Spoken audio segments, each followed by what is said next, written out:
that you are going to do. ठीक है, तो सबसे पहले the the first topic that we are going to cover today is the CV or resume. Acha, so another highlight of today's session is that last half an hour or 45 minutes, I'm going to hand over this whole session to the scholarship team. And जो YPTC UAF की scholarship team है, they are going to give a brief analysis, or they're going to give a briefing to you about all these documents as well. और आप scholarship hunting कैसे कर सकते हैं, या फिर email writing के बारे में मज़ीद in-depth information, SOP writing के बारे में information, the scholarship team is going to guide you as well. ठीक है, in the last, I guess, 45 minutes or like half an hour. तो सबसे पहले हम आज के फर्स्ट टॉपिक को शुरू करते हैं, सीवी और रेज्यूमे राइटिंग. सो सीवी और रेज्यूमे राइटिंग जो है both of them are closely related, लेकिन फिर भी इसमें कुछ differences हैं. Structural wise they both are like almost same, but their purpose is like a bit different.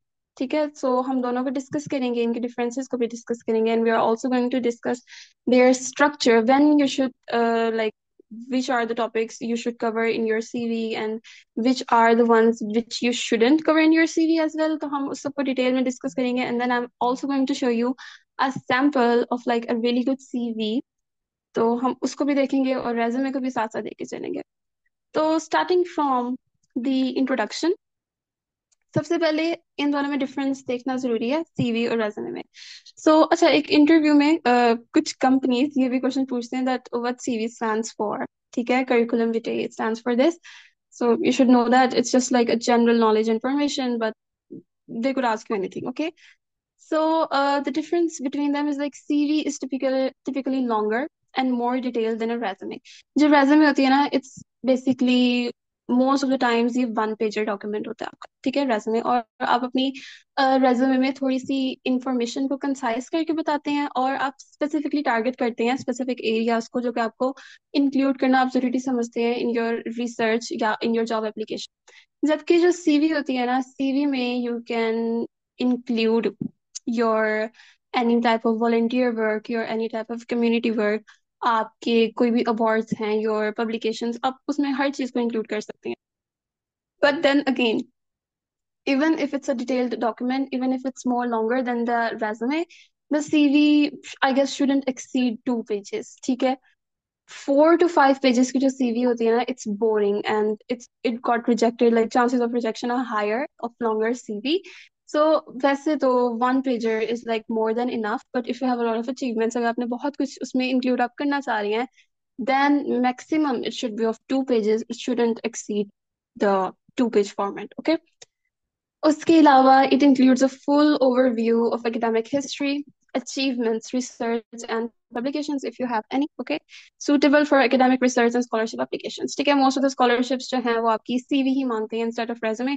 Resume जो होता है, it's basically for the job applications or for the internships and opportunities outside academia. ठीक है, CV is basically for the academic or the research or the scholarship applications. आपकी SOP के साथ साथ they ask for a CV or they ask for a cover letter. ठीक है, in most of the scholarships and most of the exchange programs ये देखा गया है. जबकि resume it's basically for the internship or for the job applications. तो इनमें हम इसका structure discuss, we are going to discuss this structure. और स्ट्रक्चर में सीवी और रेज्यूमे के दरमियान जो कॉमन स्ट्रक्चर उनके पॉइंट्स हैं, हम उसको डिस्कस करेंगे. But there are, I guess, 1 or 2 points जहाँ पे there is a difference and where the structure clash with each other. And that is also mentioned here, तो उसको भी जो है आप अच्छे से एक दफा देख लें so that it would be clear to you. सबसे पहले सीवी और रेज्यूमे में जो एक कॉमन चीज होती है, it's going to be your contact information. You are going to mention who you are. तो आपका name, your phone number, your email, and then your LinkedIn profile or any other professional website, if it is relevant to your research or to your job or your degree, should appear at the top. ठीक है, like this basic your contact information, your name, phone, email, and your LinkedIn ID should be at the top. उसके बाद जो second part आता है, in the structure, it's going to be a personal statement or objective, and it is optional. You can add this or you can skip this. ठीक है, mostly CVs में it's skipped, but again, it's like optional. You can add it if you want. Isme, what you're going to write is a brief statement, 2 to 3 sentences, summarizing your career goals and key skills this section is more common in resumes unless, ठीक है। Then again ये आपकी resumes में it's going to be more important, और CVs में it's going to be of the less importance, because CV is then again academic documents. उसको formal होना जरूरी है, उसमें बस आपने अपनी achievements and your research papers और उस सब चीज़ों को इंक्लूड करना है, ठीक है। देन इसकी एग्जाम्पल को देखते हैं, like how you're going to write a personal statement in your CV or resume. Motivated food science undergraduate with a strong interest in sustainable agriculture, seeking an internship. Okay, so this is for a CV for internship in research to contribute to advancement. ठीक है, आपने दो sentences में, 2 to 3 sentences में you're going to wrap up कि आपका objective क्या है, आपका motive क्या है, आप करना क्या चाहते हैं. Okay, what you are basically interested in. Okay. सो हमारा इंट्रो हो गया, हमारी स्टेटमेंट ऑफ पर्पस हो गई, एक हमने अपना ऑब्जेक्टिव बता दिया।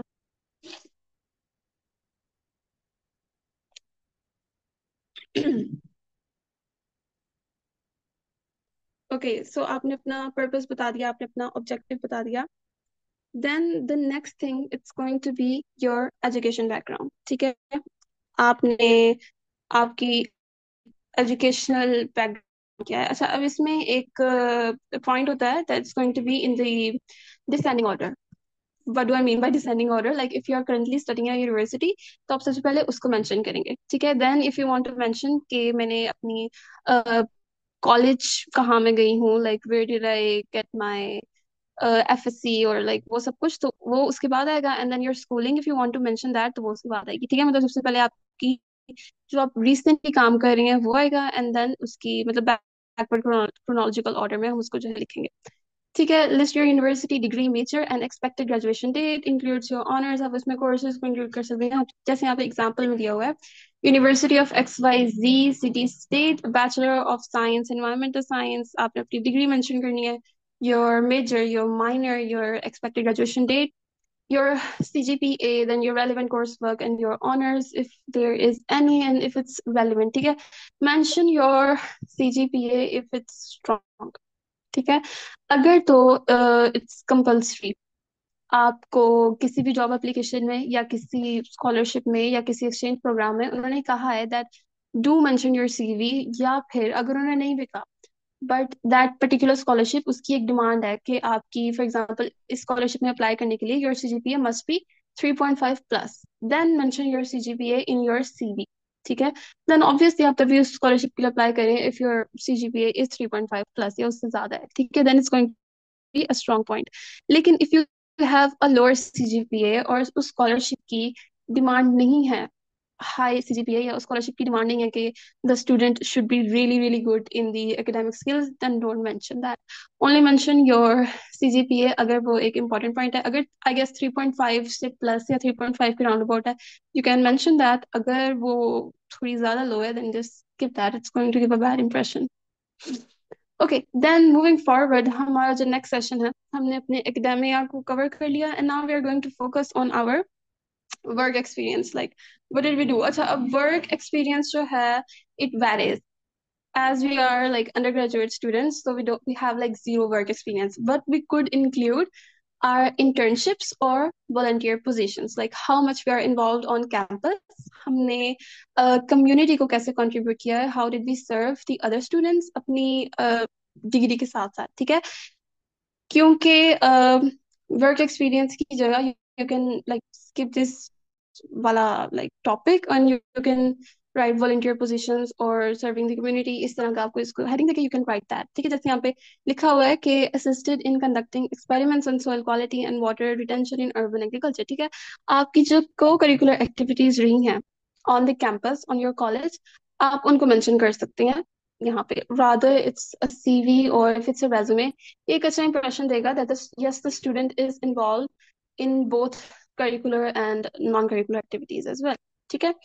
देन ठीक है, यहाँ पे भी यही दिया हुआ है currently under review for publication। so कल हमारे पास एक क्वेश्चन आया था that if we could include a project, तो जो कि अभी हम कर रहे हो, like हम अपना फाइनल ईयर प्रोजेक्ट को क्या इंक्लूड कर सकते हैं अपनी, आई गेस एसओपी राइटिंग में उन्होंने पूछा हुआ था, यस अपनी एसओपी राइटिंग में इंक्लूड कर सकते हैं। If it's like still going on, then yes you can obviously include, आप अपनी सीवी में मेंशन करते हैं दैट्स जस्ट लाइक आप बस ये लिख सकते हैं that I am working on this paper which is currently under review for publication, ठीक है। एक तो ये हो जाएगा कि आपका अच्छा इंप्रेशन जाएगा that you are working on something right now, कि आपका एक गोल सिर्फ जो है it's not like the volunteer stuff only, you are working on other things also related to your major. So anything that is related to your degree, it's going to it's going to affect your CV in a positive way.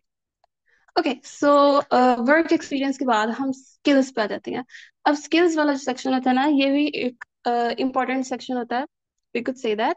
इसमें हम अपने technical skills को जो है involve कर सकते हैं, जिसमें माइक्रोसॉफ्ट ऑफिस आर लाइक, अगर आपको कोई लैंग्वेज आती है, कोई एआई लैंग्वेज, ठीक है, जैसे आर लैंग्वेज होती है, पाइथन होती है, if you're मशीन लर्निंग में है, चाहे आपकी डिग्री जो है इट्स लाइक सोशल साइंसेज और समथिंग, बट आपके स्किल्स हैं लाइक लैब स्किल्स हैं, आपके सॉफ्ट स्किल्स हैं, strong communication, team work, time management, sample preparation, data analysis, soil testing, microscopy, ठीक है, you can include your skills. ठीक है. Those skills could be related to your degree, लेकिन अगर आपके पास कोई ऐसे स्किल्स नहीं है जो कि आपकी डिग्री को या आपके कोर्स वर्क को सपोर्ट कर रही हो या उससे रेलेवेंट हो, देन ऑब्वियसली आप उसके इरेलीवेंट भी जो है वो इंक्लूड कर सकते हैं. It's not like that you can include them, it's going to give a positive impression as well. Okay so skills के बाद नेक्स्ट थिंग इज सर्टिफिकेशंस और courses. Now this one is optional, you can include that अगर तो आपके पास certificates और courses हैं जो कि आपने किए हुए हैं, if that aligns with your field also that you are currently pursuing, या फिर जिस स्कॉलरशिप के लिए आप अप्लाई कर रहे हैं, जिस एक्सचेंज प्रोग्राम के लिए आप अप्लाई कर रहे हैं, या फिर अगर आप किसी वैसे ही अपने मास्टर्स या like if you are an undergraduate student and you are pursuing और you are contacting a professor for a position, like आप उनके साथ मास्टर्स में या फिर पीएचडी में उनके साथ एड के जरिए आप काम करना चाहते हैं, उनसे आप फंडिंग चाहते हैं, तो उसमें जो है सर्टिफिकेट्स और कोर्सेज और उसके अलावा ये जो स्किल्स का सेक्शन है, ये एक बहुत इंपॉर्टेंट उसके लिए मेजर रोल प्ले करेगा. ठीक है. सर्टिफिकेट और courses related to your degree, related to your field, include that. ठीक है, जैसे कि यहाँ पे एग्जाम्पल भी दी हुई है, जो भी कोर्सेज हो, and be honest in whatever you are writing that. ठीक है. Don't exaggerate too much, just to the point, because again CV and resume and SOP writing, email writing, cover letter writing, ये बहुत formal documents होते हैं that is going to support your academic life, your academia. How did you do your undergraduate work or your master's work? ठीक है, they are going to support that. Again, they are going to be really formal documents. So be honest, be to the point, be specific, be precise, and write like the important points only. Okay. तो फिर जो हमारे पास next seventh इसमें part आ जाता है, it's going to be extra curricular activities and leadership roles. Again this one is similar to like work experience जो कि हमने पीछे मेंशन किया है, बट वर्क एक्सपीरियंस में बेसिकली हम टारगेट करते हैं किसी भी पार्ट टाइम जॉब को. अगर आपके पास पार्ट टाइम जॉब नहीं है, then you can at this section extra curricular activities and leadership role, जिसमें आप अपनी you are going to highlight your involvement in any clubs, in any societies, या फिर अगर आपने वैसे ही अपनी डिपार्टमेंट में कोई आपने इवेंट ऑर्गेनाइज करवाया है, या फिर other than that if you worked on a assignment और you lead a group project, तो आप उसको भी in the like same topic में कवर कर सकते हैं. It's going to give a positive impact here as well. ठीक है.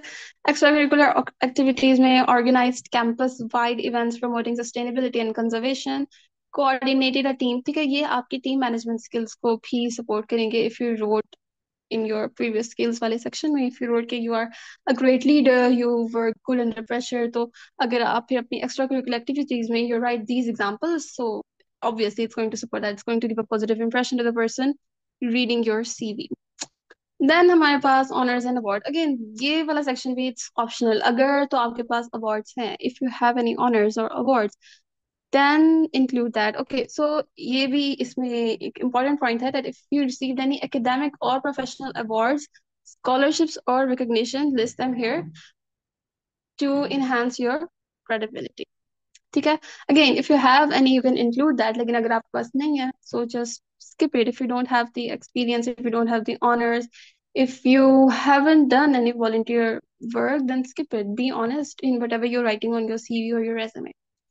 देन हमारे पास इसमें जो टेंथ सेक्शन आता है, it's going to be publications and presentations. Now it is for the CV only. It is specific for the CV only. ठीक है? Note this point down that you are not going to include your publications and your presentations in your resume.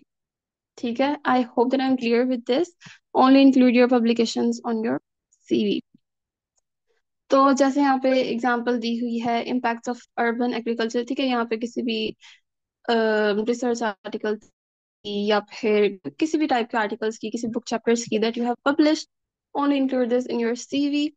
और अगर आपने नहीं की then obviously you going to skip that. Okay, so हमने जो हमारे पास सारे ट्रांजैक्शंस थे ऑफ द बेसिक स्ट्रक्चर क्या होता है किसी भी सीवी या फिर रेज्यूमे का, वी हैव कवर्ड दैट। अब हम इसमें देखेंगे कि इंपॉर्टेंट पॉइंटर्स क्या होती हैं, like what are the basic tip और tricks that you need to remember, what are the dos and don't जब whenever you're writing or submitting a CV and resume, either it is for a job application or it is for like an scholarship, किसी internship के लिए है, या फिर it is for an exchange program, ठीक है। सो सबसे पहले तो पॉइंटर्स आर इम्पोर्टेंट थिंग, इनको आप गौर से देखें, ठीक है, and you can note them down also, ताकि जब भी आप अपनी सीवी या रेज्यूमे बनाएं, whenever you need to do that, तो आप इन पॉइंटर्स को याद रख सकें, इन स्ट्रक्चरल पॉइंट्स को याद रख सकें। Okay, so the first one is use action verbs. It is like a very important point कि आपने जब भी अपनी सीवी पे अपनी achievements को mention करना है, अपनी किसी भी चीज को, like even if it's like you organize something, so use action verbs like led, organized, conducted, analyzed, etc. to make achievements stand out. ठीक है? By using these verbs, you make your achievements stand out.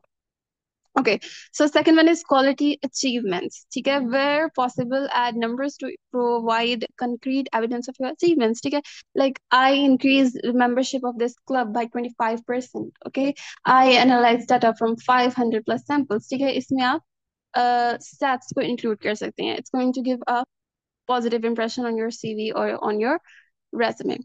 उसके बाद the third point is B concise. ठीक है, again ये point मैं भी explain कर चुकी हूँ काफी दफा आई गेस अभी तक।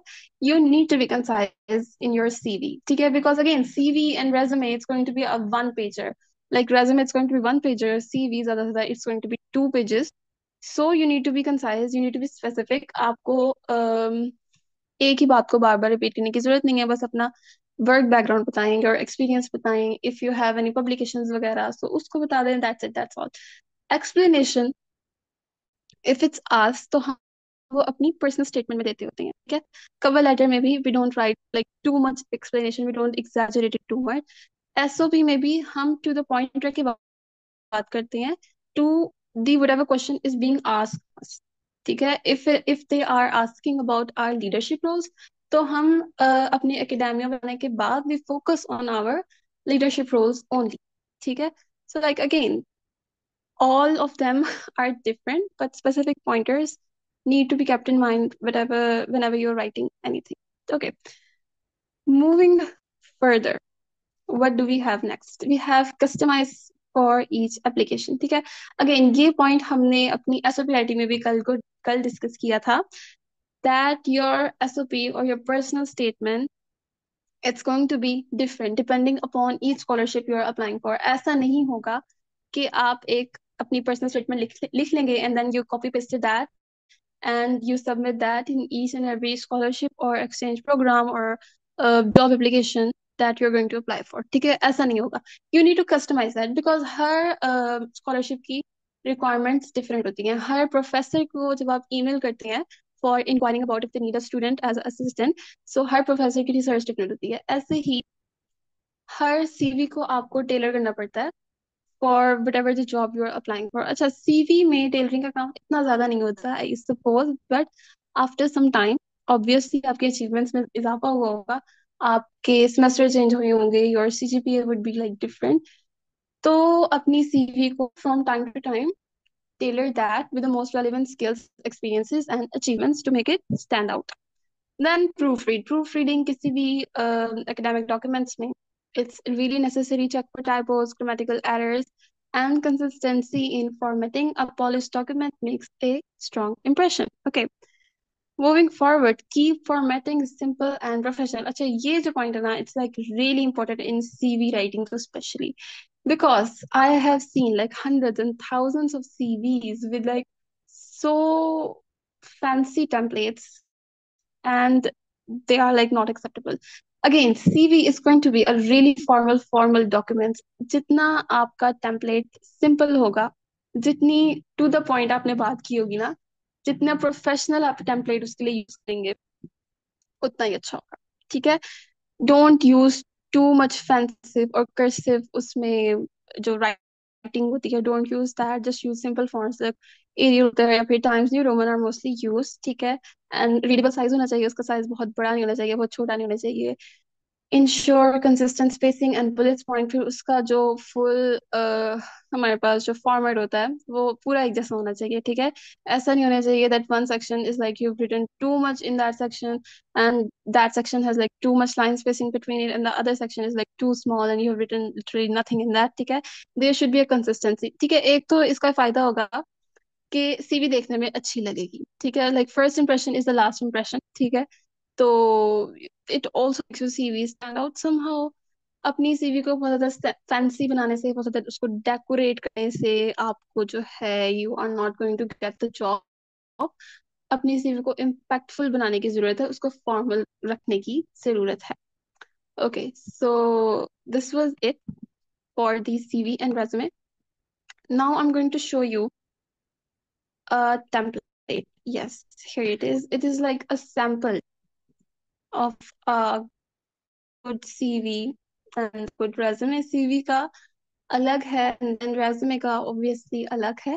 But here we are going to discuss the template. Okay, तो start करते हैं. This one is for this CV, sample CV.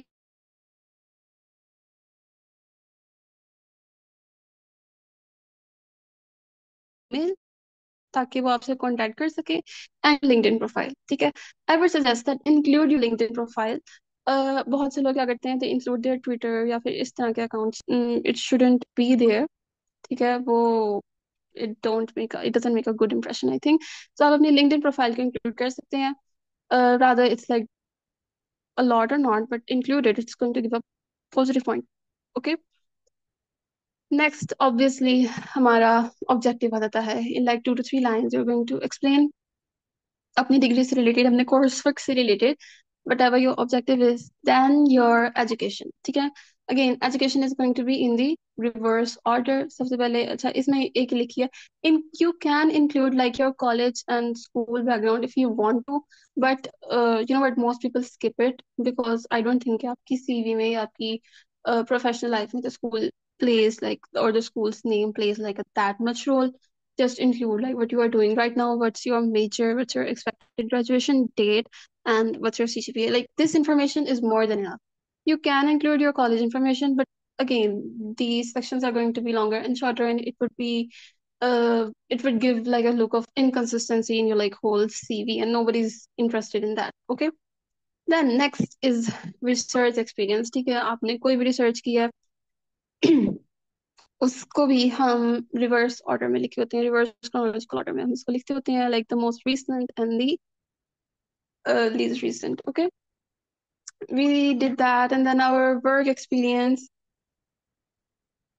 then आता है skills का section, whatever your skills are, उसमें soft skills आ जाते हैं, technical skills आ जाते हैं, these things, your certifications, your achievements, your volunteer work, and then references if you have any, so include that।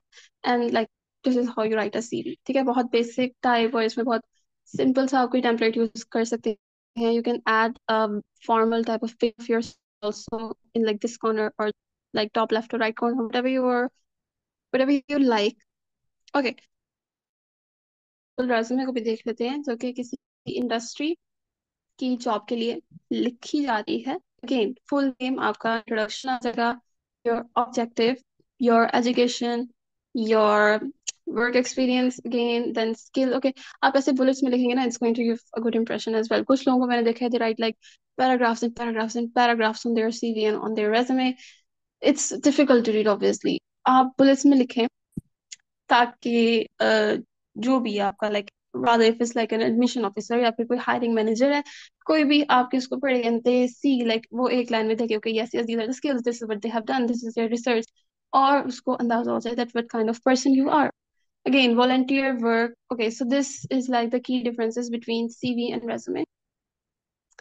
Again, purpose का difference आ जाता है, length का difference आ जाता है, and the content focus.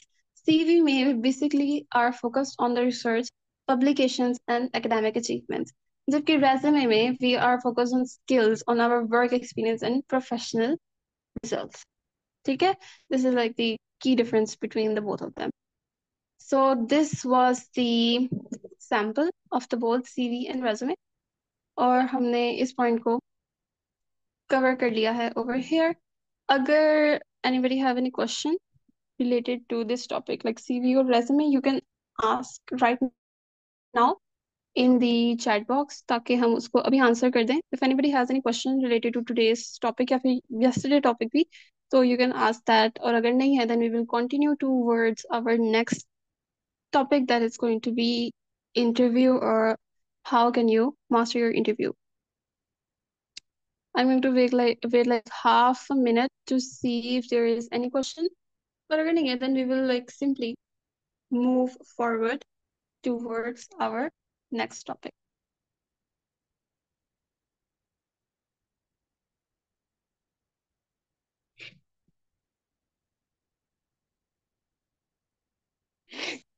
Okay, so I think that there isn't any question right now.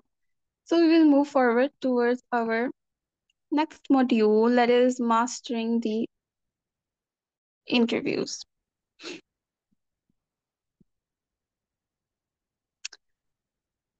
ठीक है, how to add webinar portion, like if you conducted a webinar, I think उसकी बात हो रही है. Again, इसमें if you conducted a webinar तो आप उसको अपनी हमने जो भी डिस्कस किया है like co-curricular activities या फिर volunteer work के अंडर webinar का portion I guess आ सकता है. Like I conducted या I organized this webinar for my other peers of the university.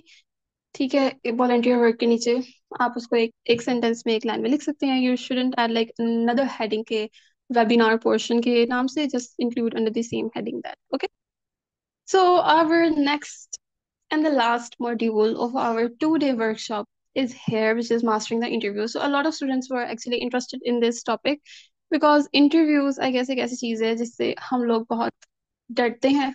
I think that we are afraid of speaking, rather it's like publicly for our presentations or something. We are afraid of communicating with others, और हमने अपनी पूरी जिंदगी किया भी ये काम बहुत कम है. So most of the students are like afraid of this whole segment, rather it's for the चाहे वो स्कॉलरशिप के लिए हम जो है अप्लाई करते हुए हमारा एक इंटरव्यू होता है उससे भी. ठीक है, सो हम यहाँ पे बेसिक स्ट्रेटजीज को डिस्कस करेंगे कि आप किस तरह से you can master your interview. ऐसा नहीं होगा just after like reading these 9 to 10 slides आप फर बोलने लग जाएंगे in any interview you give. In these slides जो भी information आपको दी हुई है, if you practice that, अगर आप उस information को you apply that in your real life, only then you would be able to succeed, or only then you would be able uh, to like make sure that your interview is somehow successful. Okay, so we will move forward.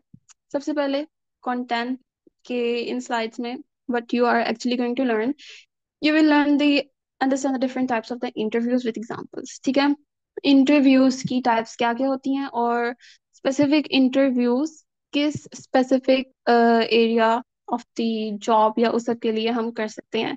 Learn how to prepare effectively, master common and behavioral questions with examples, tips to make a great first impression, overcome nervousness with actionable techniques. Okay, so जितने भी questions हैं, I'm going to answer them at the end. ठीक है, तो अगर कोई और भी question है तो just keep dropping them in the chat box right now.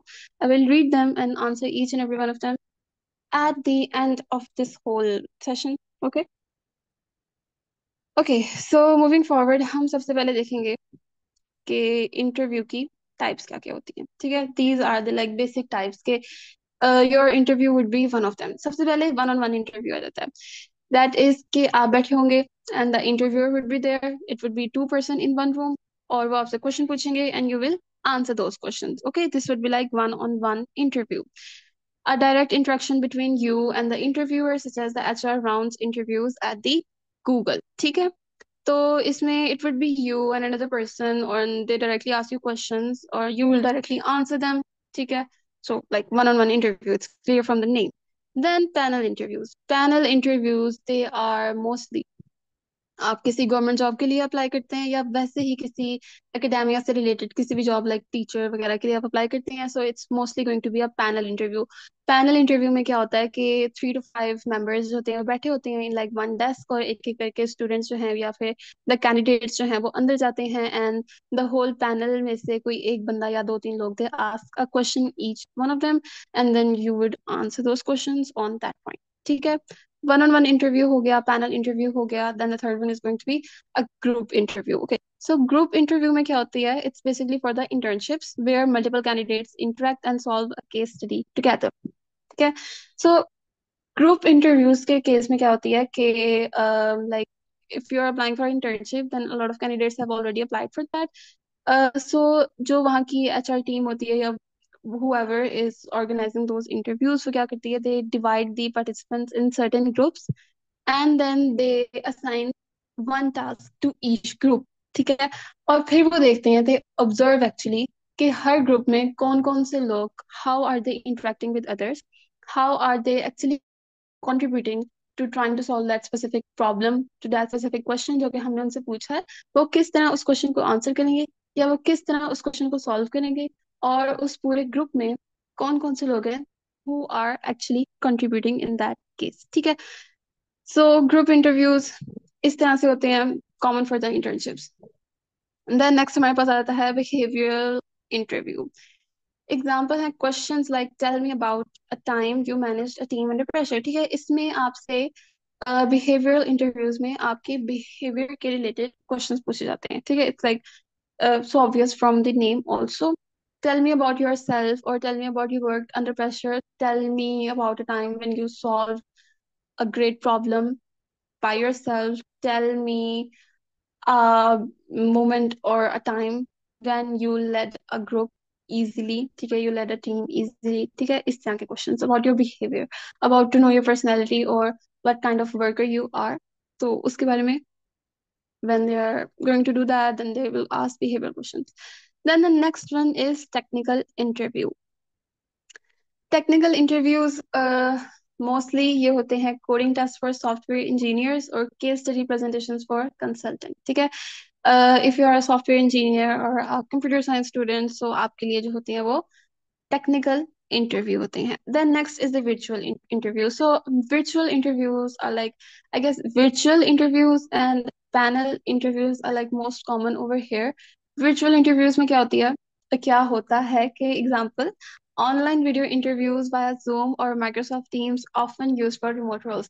या तो ये remote roles के लिए होते हैं, या फिर often ये किसी स्कॉलरशिप के लिए, if they have shortlisted some candidates, तो उस स्कॉलरशिप के लिए सिलेक्ट करने के लिए, या फिर उनकी इंग्लिश प्रोफिशिएंसी को देखने के लिए, they do these type of interviews. आपकी कम्युनिकेशन स्किल्स को देखने के लिए, इंग्लिश प्रोफिशिएंट स्किल्स को देखने के लिए दे डू वर्चुअल इंटरव्यूज।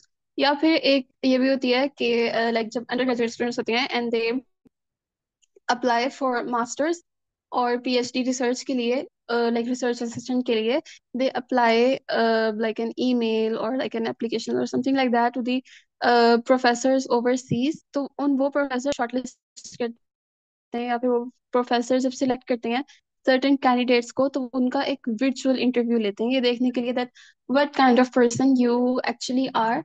ठीक है? Keeping your research and keeping your academia on the side. तो एक virtual इंटरव्यू होता है कि just to see if you are proficient in English or if you can communicate well। Okay, so these were like all the types of interviews that could be like, one of them could be like, आप ऐसी situation में you can find yourself। Okay, now moving forward, हमने interview की types को discuss कर लिया है, how you are going to prepare for your interview। ठीक है? इंटरव्यू प्रिपरेशन के लिए सबसे पहले एक इम्पॉर्टेंट जो चीज होती है, it's going to be research the company. आपने इस चीज में हमने कल भी इस बात पे बहुत फोकस किया था and stressed on this point as well कि rather you're writing an SOP or an email or a cover letter or anything you're writing, just research कि आप अप्लाई किसके लिए कर रहे हैं, what do you want, और कंपनी भी अगर है so what do they want. आप जिस पोजीशन के लिए अप्लाई कर रही हैं उस पोजीशन में व्हाट आर द रिक्वायरमेंट्स, या फिर जो हायरिंग मैनेजमेंट है how would they shortlist the student. ये बहुत बेसिक नॉलेज होती है that you can easily find on the internet these days, ठीक है। So research the company, for example check their website, mission and recent projects, ठीक है। Interview में आपसे इन चीजों से रिलेटेड क्वेश्चंस पूछे जाते हैं। फॉर एग्जांपल अगर आप एप्पल के लिए इंटरव्यू दे रहे हैं then you should know about their latest project, you should know about their missions, their recent projects, ठीक है। और ये जो बेसिक इंफॉर्मेशन होती है you can easily found this on Google on their website, just check that out, okay.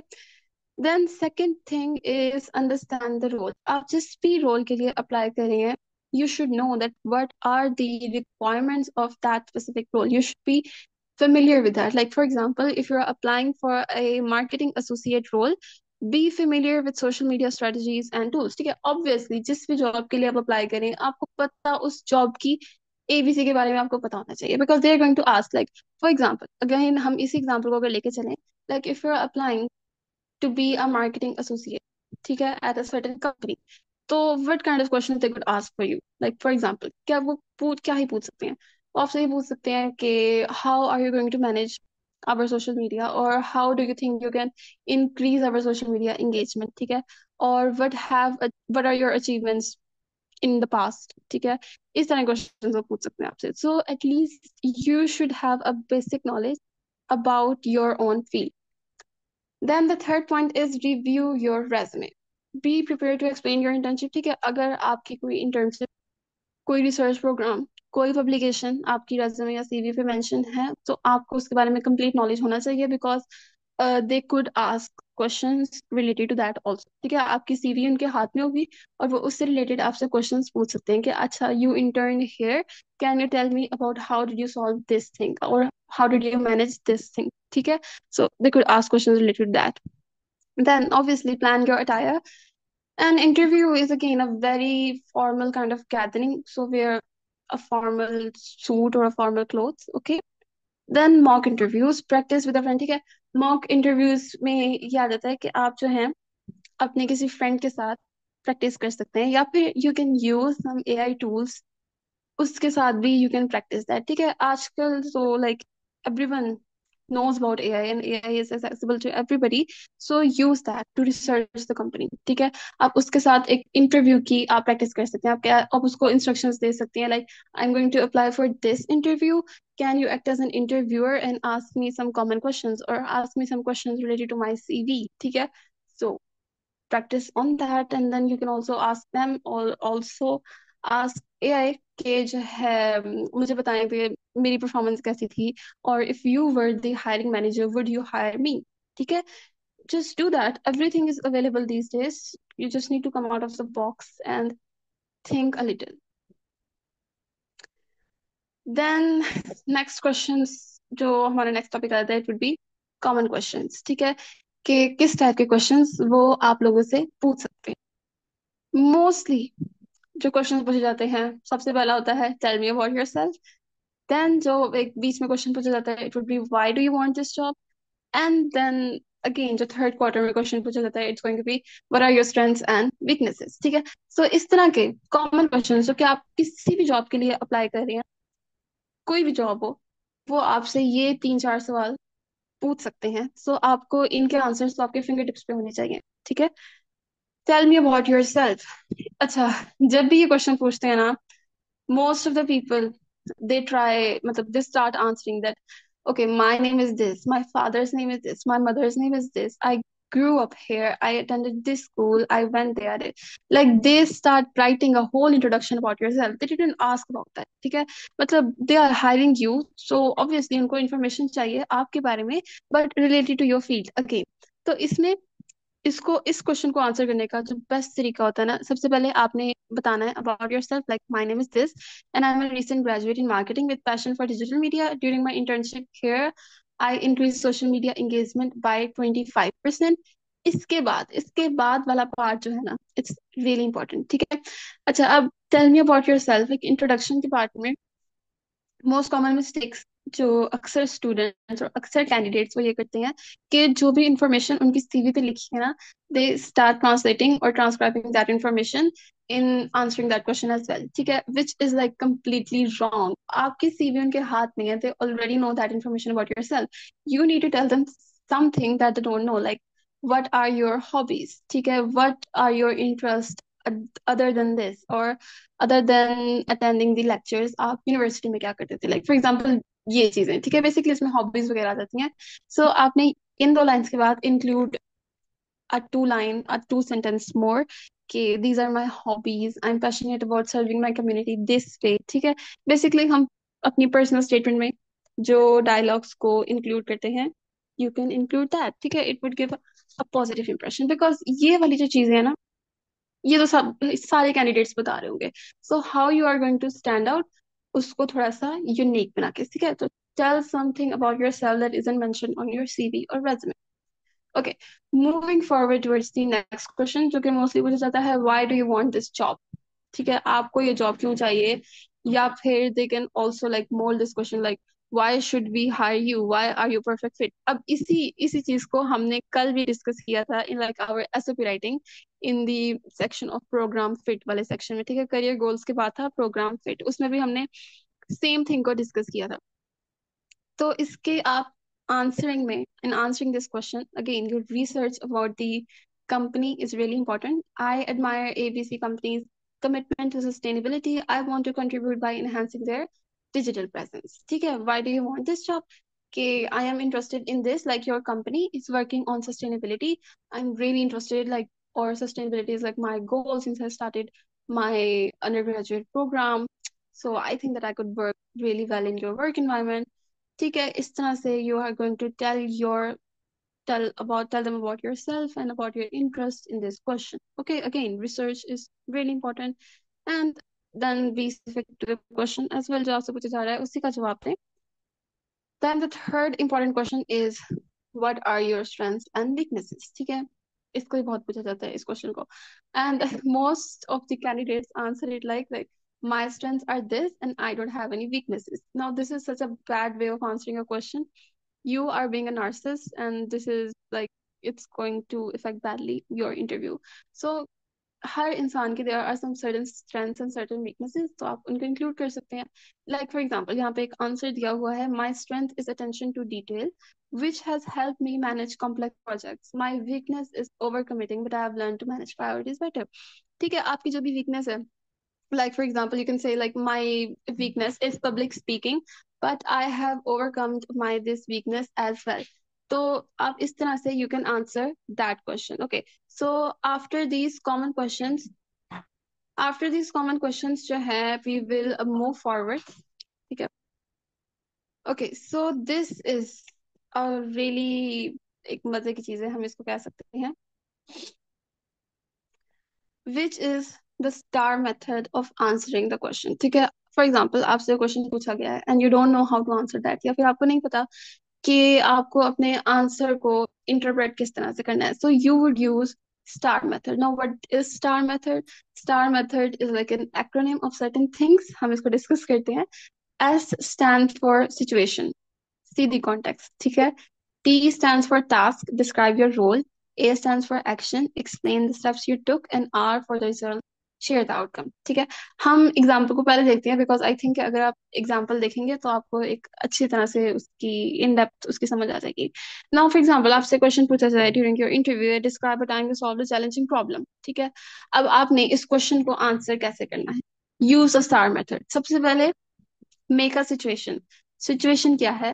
At my internship, the project deadline was shortened by 2 weeks. Okay, so like when you were doing the internship, तो आप एक project कर रहे थे और उस project की जो डेडलाइन है वो शॉर्टन हो गई थी by 2 weeks. This is the situation. Okay, next task, आपने क्या किया है? जब deadline was shortened by 2 weeks, then what did you do? What was the task? My role was to coordinate and with vendors to ensure time-related Okay, so my task was this. Okay, so then what was the action that you took to solve this problem or to solve this situation and to fulfill your task? So the action I did, I recognized the timeline and held daily check-ins with vendors. ठीक है, मैंने जो है timeline को अच्छी तरह से देखा, and then I held daily check-ins with the vendors, and then the result. What were the result of all your actions and all your efforts? The result, how the project was delivered on time and the client satisfaction increased by 15%. Okay, so this was such a good way of answering a question. Like, you explained everything in 4 sentences without over exaggerating anything. आपने अच्छे से बता दिया, and you included stats also here. Like 15%, it's going to like impact your interview positively, ठीक है? And like the interviewer would also know that you are committed and you are a really good candidate. Okay, so like this was the star method. Now we will move forward. हम जो है कुछ important चीजों को discuss कर लेते हैं, which the first one is like the first impressions.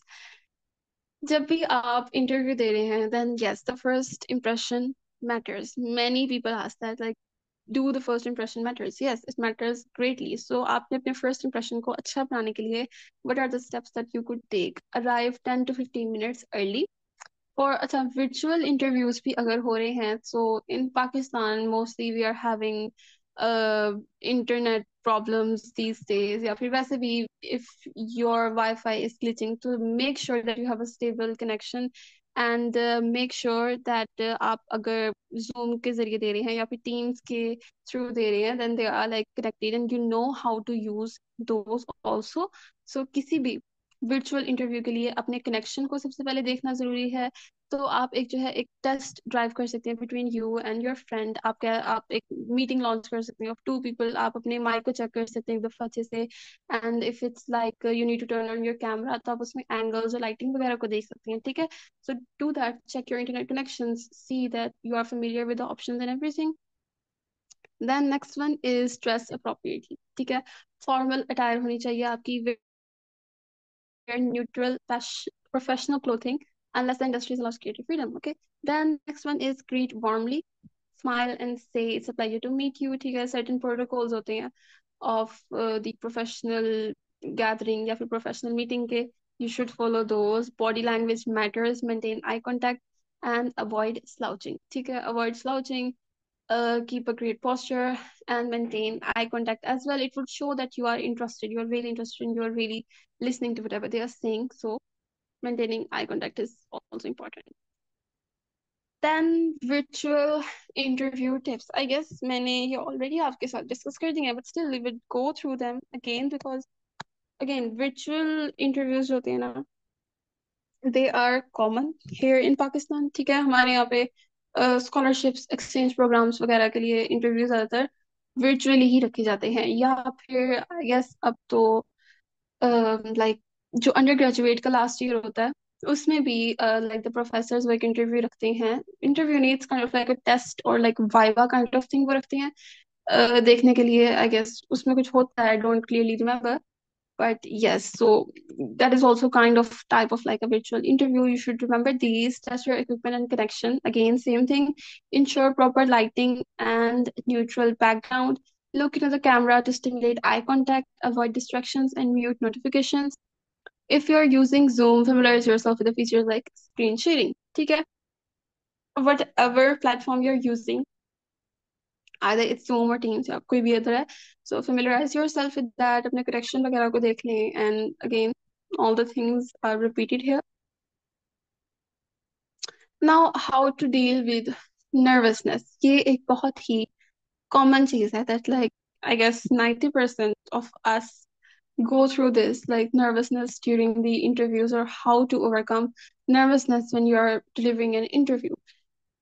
अब you won't master this overnight. Again, जैसे कि मैंने बताया था कि ऐसा नहीं होगा कि just after going through these slides आप interview अपना ace कर जाएंगे. ऐसा it's not possible right now. What you need to do is like practice. ठीक है, जितनी आप practice करेंगे उतना ही बेहतर होगा. आप अपने किसी सिबलिंग को बिठा सकते हैं, आप अपने किसी फ्रेंड को बिठा सकते हैं, like I'm going to deliver this presentation, या फिर आप उनको एक क्वेश्चनेयर टाइप दे सकते हैं, स्मॉल टेम्पलेट, कोई सा, ठीक है, कि ask me these questions and I'm going to answer these questions, or you can mold these questions जैसे भी आपकी मर्जी है, ठीक है। So practice करनी है सबसे पहले, practice deep breathing exercises, ठीक है। It's also really helpful when you are focus on your preparation and strengths. Reframe the interview as a conversation, not as an interrogation, ठीक है।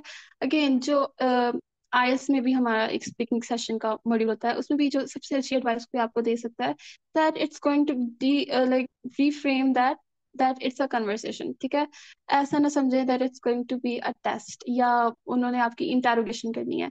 It's just a conversation, make it as a conversation, ठीक है। और जब आपके mind में ये होगा ना that it's just a conversation, not that of a big deal, तो फिर you can overcome nervousness at some extent. Visualize a successful outcome. Again, positive mindset, it's going to help you a lot whenever you are dealing with these. फिर इसमें example आ जाती है, imagine answering questions confidently and receiving positive feedback, ठीक है। Again, positive mindset and practice, ठीक है, ये दोनों चीजें it's going to help you a lot while preparing the interview. Questions to ask the interviewer. बहुत सारे इंटरव्यूज में जब आप किसी जॉब के लिए इंटरव्यू देते हैं, सो मोस्टली वहां पे पूछ लाइक जब आपका पूरा इंटरव्यू कंडक्ट हो जाता है, लास्ट पे the hiring manager or whoever is interviewing you, they ask you that do you have any questions to ask, like, or do you have any questions related to this or related to our company?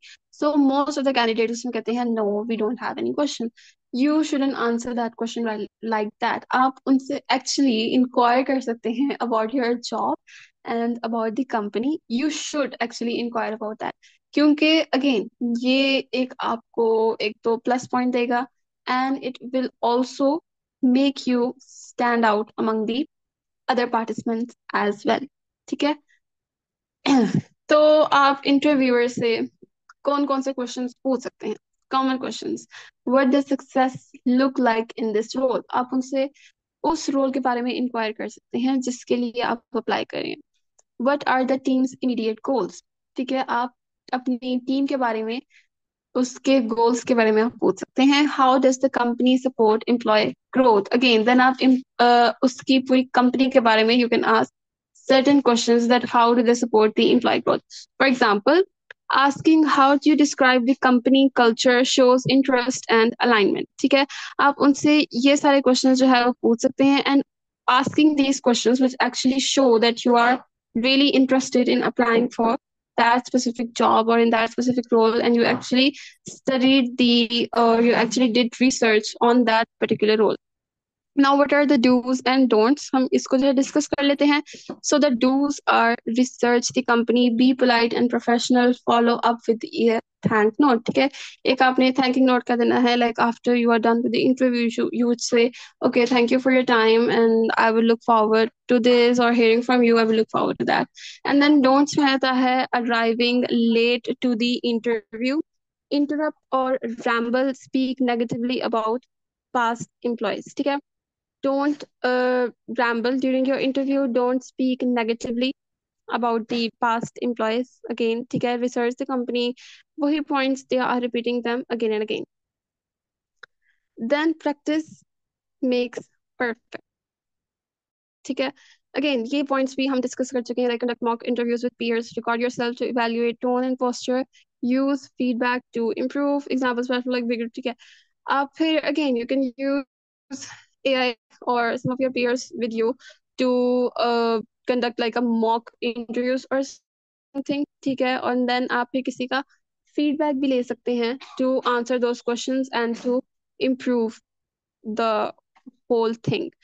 Okay उसके बाद हमारे पास आ जाता है follow up after the interview. आपका interview complete हो गया है, you are done with your interview, like उन्होंने आपसे क्वेश्चंस पूछ लिए and you answered all this questions all that, ठीक है, थैंक यू नोट भी हो गया। Now what's next?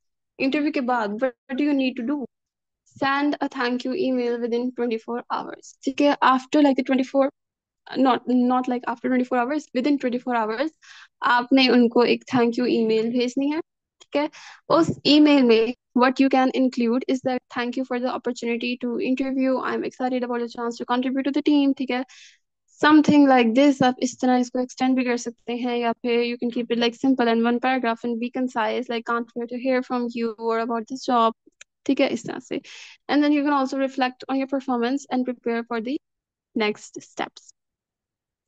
अब हम इसमें जो है डिस्कस करेंगे सम इम्पोर्टेंट पॉइंटर्स को।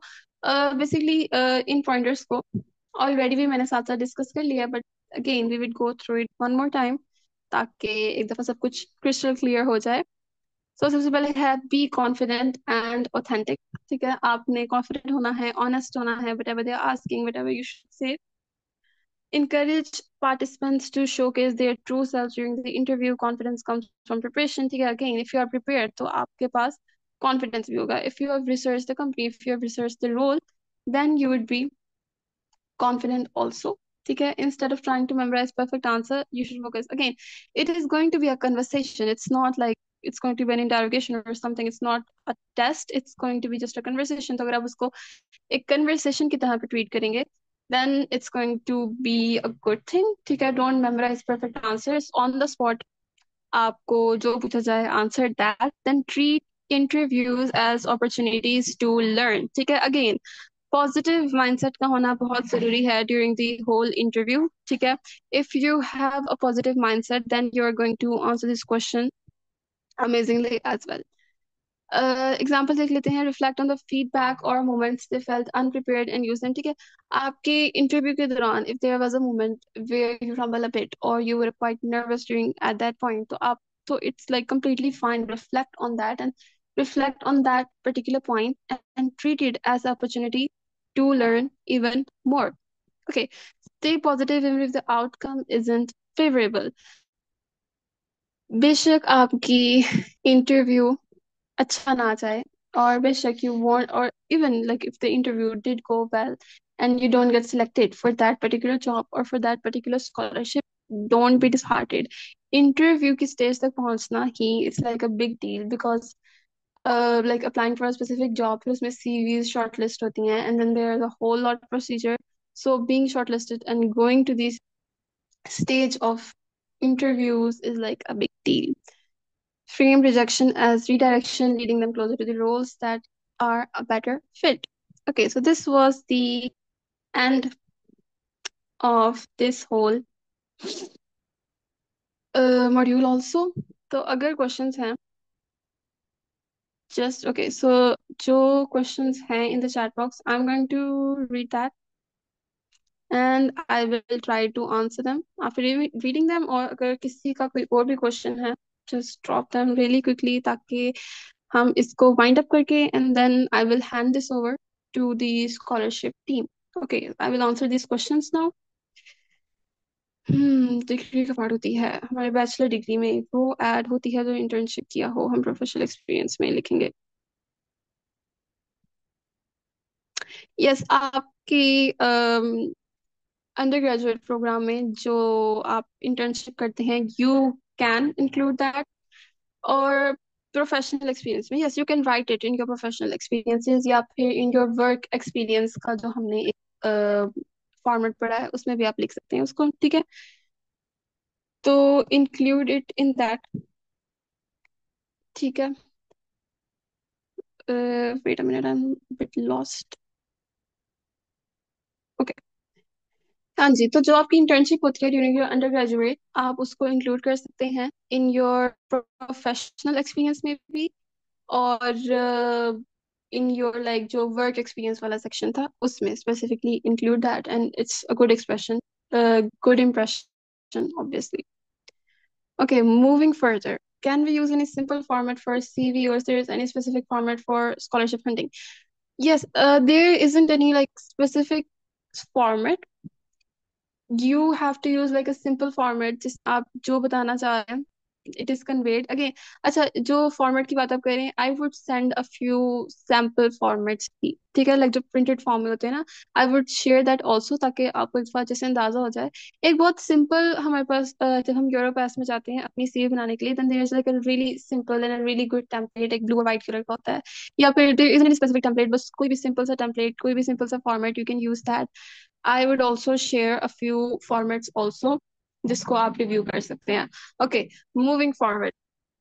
अगर आप अंडर ग्रेजुएट हो थर्ड सेमेस्टर में। हम्म।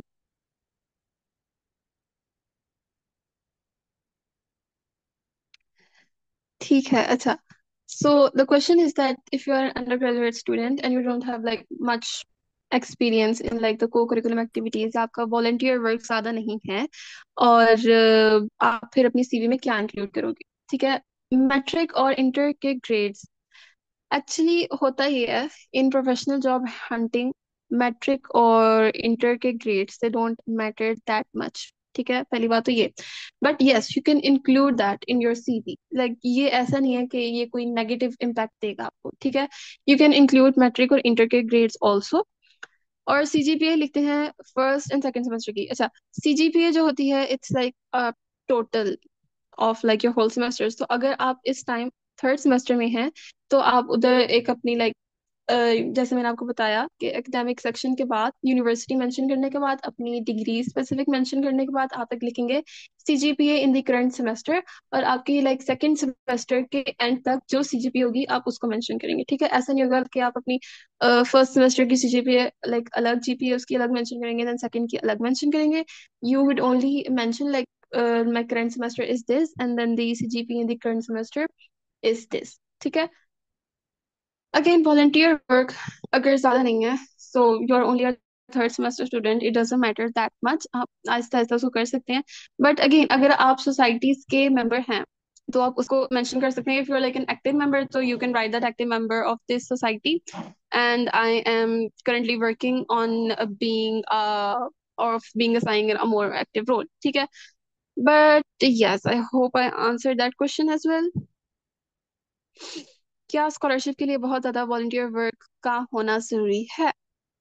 अच्छा, this is like a quite complex question. वो इस तरह से बिकॉज हर स्कॉलरशिप डिफरेंट होती है।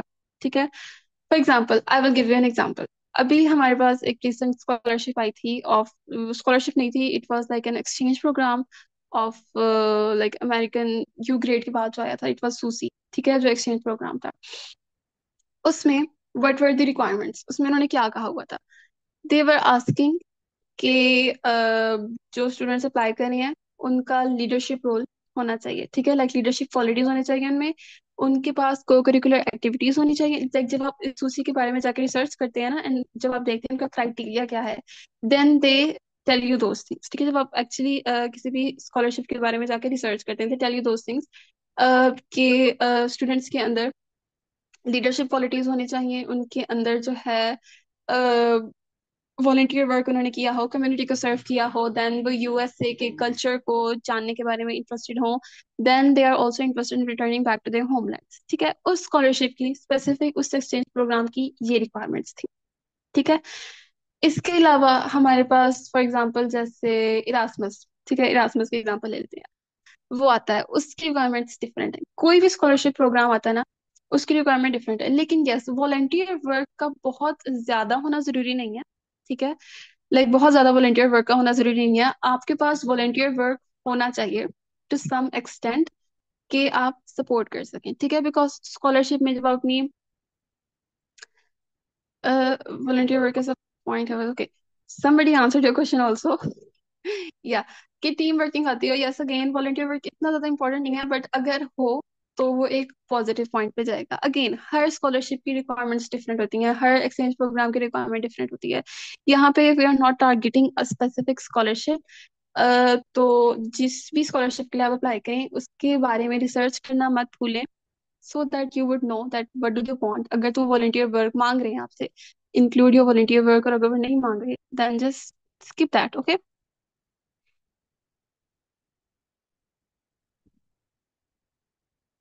if you hire me or select me, what would be your expectations from me? ये सवाल पूछा जा सकता है इंटरव्यू के एंड पे। yes, you can ask this obviously, but mostly होता ये है कि like at the end of the interview जब भी पूछते हैं that if you have a question for me, तो हम उनसे उनकी कंपनी गोल्स के बारे में बेसिकली क्वेश्चंस पूछते हैं, उनकी टीम वर्क के बारे में क्वेश्चंस पूछते हैं, सैलरी मेथड या सैलरी पेमेंट वगैरह के बारे में क्वेश्चंस पूछते हैं। But yes, you can ask this question if you are interested in this question particularly. अगर इंटरव्यू में तो किसी उसके क्वेश्चन को स्किप कर देना चाहिए। अच्छा, दिस इज अ कल्चर कि अगर आपको किसी क्वेश्चन उन्होंने दे आस्क यू क्वेश्चन और आपको उस क्वेश्चन का आंसर ना आता हो तो उसको स्किप कर देना चाहिए। अगेन दिस थिंग डिपेंड्स, ये वेरी करती है कि आप एक तो सबसे पहले किस जॉब के लिए अप्लाई कर रही हैं, कहाँ पे अप्लाई कर रही हैं, या फिर अगर आप किसी स्कॉलरशिप के लिए अप्लाई कर रही हैं तो वो स्कॉलरशिप कौन सी है।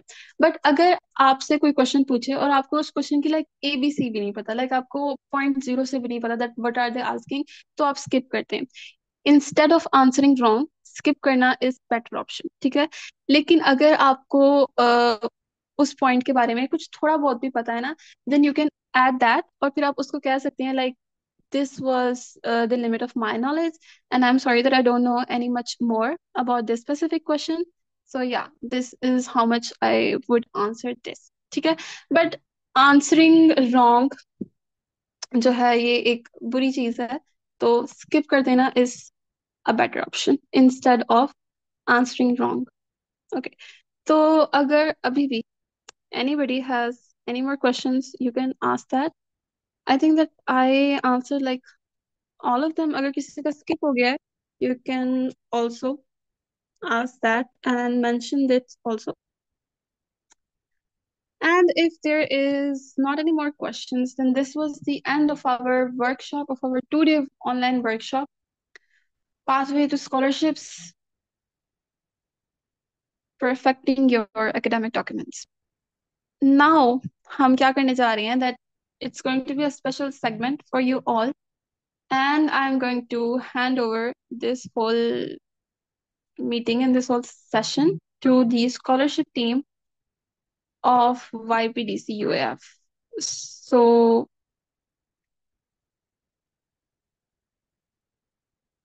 yes, अगर यहाँ पे okay, sure.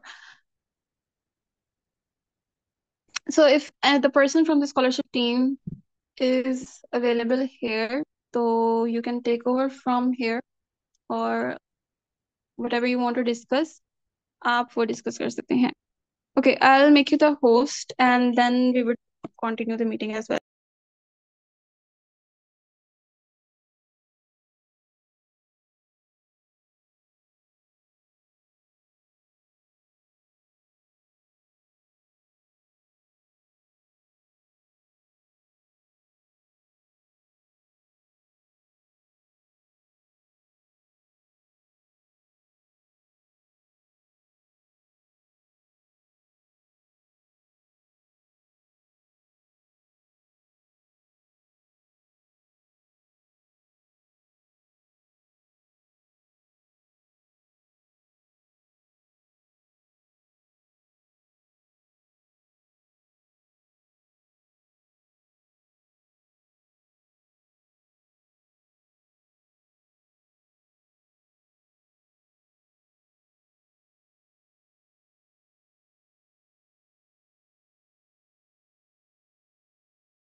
Okay, so the Tasadduq, are you here in the meeting?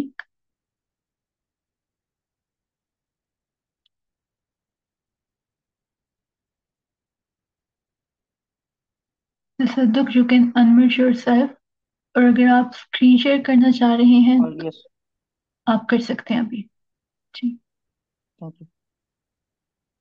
अस्सलाम वालेकुम एवरीवन। वालेकुम अस्सलाम।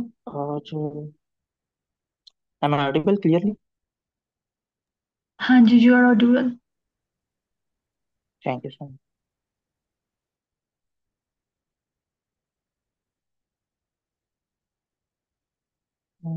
हम शुरू करते हैं जी। कल के जो है ना एसओपी से बाकी जो चीज़ें सारी बताई हैं मैम ने उनसे रिलेटेड, ही अब हम स्कॉलरशिप से रिलेटेड उनको, मैम ने आपको बताया कि आपने उनको इंग्लिश में कैसे लिखना है, वो कैसे सारा राइट करना है। अब हम बताएंगे, मैं बताऊंगा कि स्कॉलरशिप से रिलेटेड आपने उसमें क्या क्या चीज़ें जो है ना वो स्पेसिफिकली ज़रा ऐड करनी है। ये एक क्वेश्चन है यासर अब्बास। यासर अब्बास, अगर आप आपको अनम्यूट करके देखिए, अगर आप बोल रहे हैं तो आप बोल सकते हैं, या चैट में आपका क्या क्वेश्चन आप पूछ सकते हैं। अस्सलाम वालेकुम। मेरा क्वेश्चन है कि अरास्मस मैंडस जो स्कॉलरशिप है, इसमें ना जी जी। क्वेश्चंस जो है ना पोर्शंस में दिए हुए होते हैं। मतलब ना 1000 वर्ड्स लिखने हैं, 8000 सॉरी 800 वर्ड्स लिखने हैं, 500 वर्ड्स यस लिखने हैं। Yes yes. उनमें से जी जी। उन वर्ड्स में से आपने जो 1000 वर्ड्स है, मतलब आपने अपने रिसर्च प्रपोजल है, जो प्लान है, मैक्सिमम आपको कितने वर्ड्स लिखने चाहिए इसके रिलेटेड? जितनी उन्होंने लिमिट लिखी होती है ना उससे ज्यादा, अगर आप उससे ज्यादा लिखेंगे ना तो वो आपके कुछ में उन्होंने सिस्टम लगाया होता है कि वो ऑटोमेटिकली आपके उससे ज्यादा जो है ना वो कट हो जाते हैं। अगर उसमें नहीं भी ऑप्शन तो उनके पास उनको शो हो जाता है कि आपने उससे एग्जैजरेट करके मतलब मजीद ज्यादा वर्ड लिखे हैं, तो उनको पता चल जाता है कि यार इस बच्चे ने हमारी इंस्ट्रक्शन ही फॉलो नहीं की, इसने आगे क्या अप्लाई करना है। ठीक हो गया। जो चीजें कुछ में होता है कि एसओपी मतलब जो है स्टेटमेंट ऑफ पर्पस, उन्होंने बताया होता है कि सारी आपने लिखनी है।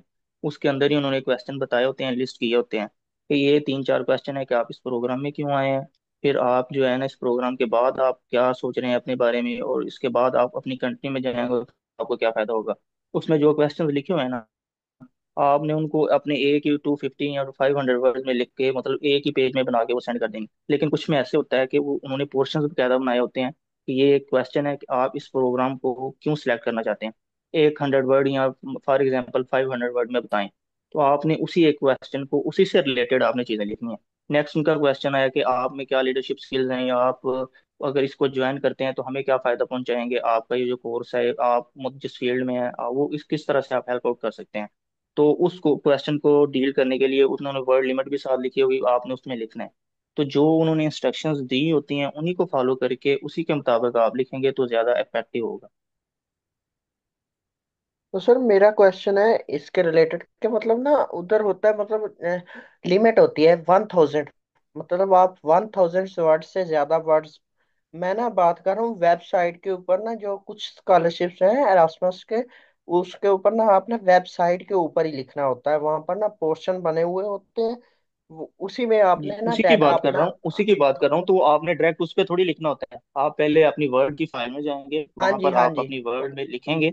जो जो चीज़ें आप पहले अपनी लिखेंगे आपको वहां पे वर्ड लिमिट शो हो रही होगी। हाँ जी। मेरा मेरा कहने ये का आप मतलब है सर कि वहां पर है 1000। 1000 से जी ज्यादा जो वर्ड्स होंगे वो ऐड ही नहीं होंगे। तो जी। कि- यही यही मेरा मकसद है कि कितने वर्ड्स लिखने चाहिए एक स्टूडेंट को जो अभी मास्टर के लिए अगर उन्होंने अप्लाई 100 कर का रहा है। कहा हुआ है ना, आप 950, 950 या 900, 950 से लेकर 980 तक इतना लिख सकते हैं। मतलब आपने जो लिमिट उन्होंने बताई हुई है ना उससे थोड़ा सा नीचे या उसको आपकी लिमिट जो है ना वो टच करे, उतना, उससे ज्यादा नहीं लिख सकते क्योंकि उन्होंने लिमिट लिखी हुई है। यस। हाँ, और मेरा अगर आप एक। उससे ज्यादा करेंगे तो दो ऑप्शन है, यहाँ तो वो कट हो जाएगा, रिमूव हो जाएगा, यहाँ पर उनके हाँ पास चला जी। जाएगा और वो देखेंगे कि इस बच्चे ने हमारी इंस्ट्रक्शन को ही फॉलो नहीं किया। यस। मैं मेरा आपको एक इसकी और एग्जांपल देता हूँ क्वेश्चन है। कि हम, जी जी पूछें। एक क्वेश्चन होता है कि आप ना नेक्स्ट 5 इयर्स में आफ्टर डिग्री आप क्या देखते हैं? मतलब ना जब रासमस की आप, ये लास्ट पर क्वेश्चन होता है, इसके बारे में जी जी थोड़ा सा बिल्कुल। एलैबोरेट कर दे। वो मैं ये बताता हूँ। आप उसमें सबसे ज्यादा जो अच्छा तरीका है ना, आपने उस प्रोग्राम में देखना है कि ये बच्चे जो है ना एरेस्मस का स्पेशल, ये जितना भी एरेस्मस मदर्स के स्कॉलरशिप मतलब प्रोग्राम्स हैं 180 ऑलमोस्ट, उनमें हर एक प्रोजेक्ट को ना आगे से इंडस्ट्रीज जो है ना उनकी डील कर रही हैं, उसमें वो बच्चे जो है ना वो रेडी कर रहे हैं।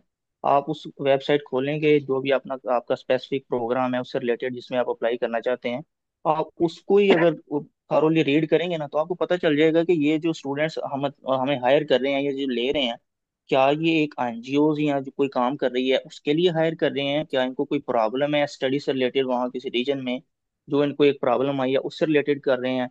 कुछ में होता है कि वो बच्चे हायर कर रहे हैं कि उनकी कोई कंपनी है, फॉर एग्जांपल इंजीनियरिंग की, वो इंजीनियरिंग की कंपनी जो है ना वो आगे एरेस्मस मंदस वालों को कहती है कि हमें आप बच्चे जो है ना एमएससी आप उनको करवाएं, हमें हमारे इस मतलब ये इंजीनियरिंग की ये चीज़ है इसके लिए हम आप हमें बच्चे रेडी करके दें। वो उन चीज़ों को सारियों को ना उन्होंने मेंशन किया होता है वेबसाइट पर अपनी, कि हम जो बच्चे ले रहे हैं हम उनको कोई आगे मतलब मजीद स्टडी करवाना चाहते हैं, यहीं पर हम सेटल होके हमारी एनजीओ या हमारी कंपनीज को ज्वाइन करें, या वो अपने मतलब स्टडी कंप्लीट करके अपने कंट्रीज में वापस जाएं और वहां पर अपनी जो एरियाज हैं उनको हेल्प आउट करें, फार्मर्स को या कम्युनिटी को या इंजीनियरिंग फील्ड जो है। अब आपने वो खुद देखना है कि उनका मकसद क्या है, जो उनका गोल होगा ना, अगर तो वो ये चाह रहे हैं कि हमारी जो यहाँ कंपनीज हैं बच्चे यहाँ से स्टडी करें, हम इसको हायर कर लें अपनी कंपनीज जो है उनके लिए, तो आप उसमें लिखेंगे कि हाँ I am excited and want to stay in your country and I am really excited to work with those companies which are mentioned, उन्होंने मेंशन भी की होती हैं कुछ कंपनीज कि जो हमें मतलब ये प्रोजेक्ट के पैसे या फंडिंग प्रोवाइड कर रही हैं, उन कंपनीज को हमने आगे आपको इस काबिल बनाने के ताकि आप उन कंपनीज को ज्वाइन करें और अपना इनपुट जो है वहां पर जाकर अपना आउटपुट दें। ठीक है, तो वो आपने वो चीजें वो जितनी भी इंफॉर्मेशन होती है ना सबसे थारोली रीड करना है, आपको खुद ही पता चल जाएगा कि ये बच्चे हायर किस मकसद के लिए कर रहे हैं, फिर जिस मकसद के लिए हायर कर रहे हो उसी से रिलेटेड आपने अपना answer they okay sir, thank you so much for your time. देना। अच्छा, मैं आपको बताता हूँ एसओपी को आपने कैसे रेडी करना है।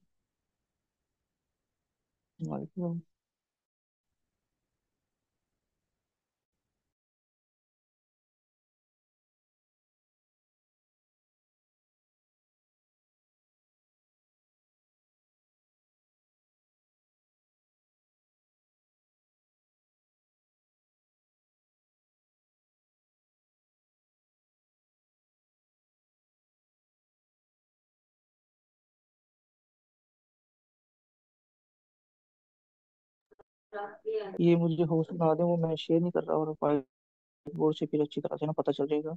को होस्ट या होस्ट बना दें आप।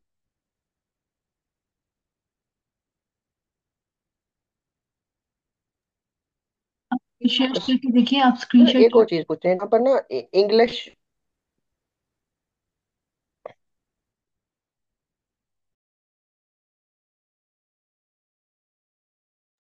जी जी, यस सर। जो इंग्लिश की रिक्वायरमेंट होती है वहां पर लिखी हुई होती है कि आपको एड्स चाहिए ये वो, और बहुत कम इंस्टीट्यूशन मतलब प्रोग्राम्स होते हैं जिसमें ना उन्होंने वो मेंशन होता है कि आपको ना यूनिवर्सिटी की जो ट्रांसक्रिप्ट है वो इंग्लिश प्रोफिशिएंसी लेटर है उसके ऊपर आपकी बात बन सकती है। तो इसके लिए मुख्तलिफ टेस्ट हैं। क्या हमें टेस्ट देना चाहिए या फिर दूसरा जो इंग्लिश प्रोफिशिएंसी है इसी पर बात बन जाती है? जी ठीक है। आप देखें, दो फॉर एग्जांपल उन्होंने ना ऐसा पिछली दफ़ा जो हमारे यहाँ से स्टूडेंट सेलेक्ट हुए ना, वो एक प्रोग्राम था एरasmus मंदस का, उसमें ना, आई एम ऑडिबल, आप सुन रहे हैं? Yes sir. वो एरेस्मस का एक प्रोग्राम था, उसमें ना 100 बच्चे उन लोगों ने ना सेलेक्ट किए थे इंटरव्यू के लिए। और वो इंटरव्यू में जब उन्होंने बच्चे सेलेक्ट किए ना, उन्होंने कुछ क्राइटेरिया इस तरह का लिखा होता है डिजाइन। अब 3,000 4,000 बच्चे अप्लाई कर रहे हैं ना, अब वो उन्होंने अलाउ किया हुआ है कि यहाँ पर उन्होंने मतलब इंग्लिश का उन्होंने मतलब लिखा होता है कि आपके पास अगर आयट है, टोफल है, या कोई भी आपने प्रोग्राम किया हुआ है इंग्लिश जो पर आपकी शो करे प्रोफिशिएंसी को, आप उसमें पुट करें। अब उन्होंने ना क्राइटेरिया ही कुछ एरास्मस प्रोग्राम वालों ने सेट किया होता है कि जिस बच्चे ने यहाँ आयट्स का लिखा हुआ है ना उसके पास टेस्ट का, वो उसको एक्सक्लूड कर दें। वो पहले दिन से ही बच्चा जिस दिन उस वेबसाइट पर लिखता है ना कि मेरे पास आइट्स नहीं है, वो वैसे एक्सक्लूड हो जाता है। वो बच्चे ही 100 इस तरह के सिलेक्ट हुए थे जिनके पास आइट्स था। कुछ में होता है इन्होंने स्पेसिफिकली, जिनमें उन्होंने मेंशन भी किया होता है कि हमें आइट्स चाहिए, उसमें तो आपको लाजमी है ना कि आइट्स, आइट्स के बगैर आप अप्लाई नहीं कर सकते, आपको तो वो पोर्शन ही किया ना, आप जाएंगे नहीं। लेकिन कुछ में उन्होंने अपना हायर बच्चों को सिलेक्ट करने के लिए ये भी लिखा होता है कि जिस बच्चे के पास आइट्स है वो सिलेक्ट कर लें, दूसरों को एक्सक्लूड कर दें। वो बच्चा पहले दिन से एक्सक्लूड हो जाता है। दूसरा ऑप्शन, अगर वो बच्चे सिलेक्ट करते हैं, फॉर एग्जांपल 5 बच्चे हैं उन्होंने सिलेक्ट किए हैं, या 2 बच्चे हैं उन्होंने लोगों ने सिलेक्ट किए हैं, आप खुद बताएं, एक बच्चा है उस पे आर्ट्स किया हुआ है, उसके पास 6.5 या 7 बैंड्स हैं। एक बच्चा है जिसने मतलब आर्ट्स नहीं किया हुआ, उसके पास इंग्लिश प्रोफिशिएंसी लेटर है। बाकी चीज़ें जो हैं, डिग्री, सीवी, बाकी सीजीपीए, सारी चीज़ें सेम है, वो किस बच्चे को प्रेफर करेंगे? सीरियसली, ऑब्वियसली उसको जिसके पास आर्ट्स है। तो ये आपके पास बेनिफिट जरूर होता है कुछ प्रोग्राम्स में, लेकिन ये भी नहीं है कि जिनके पास इंग्लिश प्रोफिशिएंसी लेटर ही अकेला है वो सिलेक्ट नहीं हुए। बहुत सारे प्रोग्राम हैं उनमें मतलब वो सिलेक्ट हुए हैं। लेकिन आपका ये जो एज है ना वो बहुत ज्यादा शो करता है एरास्मस मदर्स में, स्पेशली क्योंकि वो यूरोपियन कंट्रीज हैं। उनकी भी जो सेकंड लैंग्वेज है ना वो इंग्लिश है, उनकी प्राइमरी लैंग्वेज नहीं है। तो वो एक चीज उनको मतलब मतलब देती है बच्चे को कि यार इसके पास आइल्स है, इसको मतलब इंग्लिश में कम्युनिकेशन में ना मतलब प्रॉब्लम नहीं होगी। ठीक है। Okay sir, thank you. अब हम चलते हैं जी एसओपी की तरफ। एसओपी इसमें है जी सबसे ज्यादा जो एरास्मस से ले लें या बाकी भी जितने भी प्रोग्राम्स हैं ना, मोस्टली रिकमेंड करते हैं आप ना उसमें 3 पैराग्राफ जो है ना वो मेंशन करें। 3 पैराग्राफ जो है ना वो आप, एक मिनट।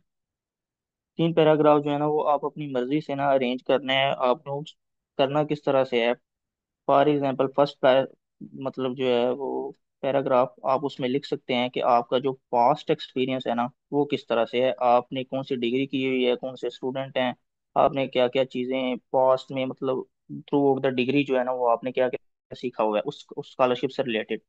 पहला पैसेज या पहला जो पैराग्राफ है आपने उस लिए उस तरह रेडी करना है। जो सेकंड है उसमें आप करेंगे कि करंट आप क्या कर रहे हैं, करंट आपके पास क्या क्या चीज़ें हैं, करंट आप डिग्री करने के बाद किस लेवल पर खड़े हैं। और तीसरा पैराग्राफ कि आप उसको करने के बाद फ्यूचर में जो है ना वो आपको वो किस तरह से, वो जो प्रोग्राम आप कर रहे हैं या डिग्री आप कर रहे हैं वो किस तरह से फ्यूचर को आपको फायदा दे सकेगा। मतलब 3 पैसेज इस तरह से ना, इसलिए रिकमेंडेड जो है ना वो 3 पैसेज इस तरह से ना हम बनाते हैं या करने के डिजाइन करते हैं। पहला पैसेज कि आपने पास्ट में क्या सीखा है, उससे रिलेटेड आपकी जो प्रोग्राम है क्या चीज़ें मैच करती हैं वो।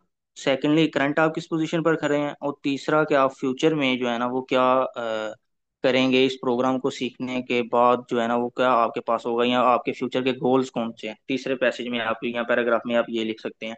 और उस तीसरे जो पैराग्राफ है ना उसमें जो मैम ने बताया था शॉर्ट टर्म गोल, आप लॉन्ग टर्म गोल, वो सारी चीज़ें जो है ना उसमें डिस्कस कर सकते हैं। ठीक है। तो सर फिर एक ये जो एसओपीज है, एसओपीज तो फिर लेटर ऑफ मोटिवेशन की तरह ही होगा, उसमें भी हम ऐड करते हैं मोटिवेशन में कि हम फ्यूचर में इस ये तरह के करेंगे, ये हमारा एम है, statement goal of statement of purpose, letter of motivation, English है। एसे, ये लेटर सेम है ऑफ फिर। इंटरेस्ट, ये सारी चीजें सेम है। ये सेम है। ठीक है सर। हाँ। कोई ये एक तो तरीका ये है कि 3 पैराग्राफ बनाए आपने, आप पास्ट, करंट और फ्यूचर ये चीजें डिस्कस करें।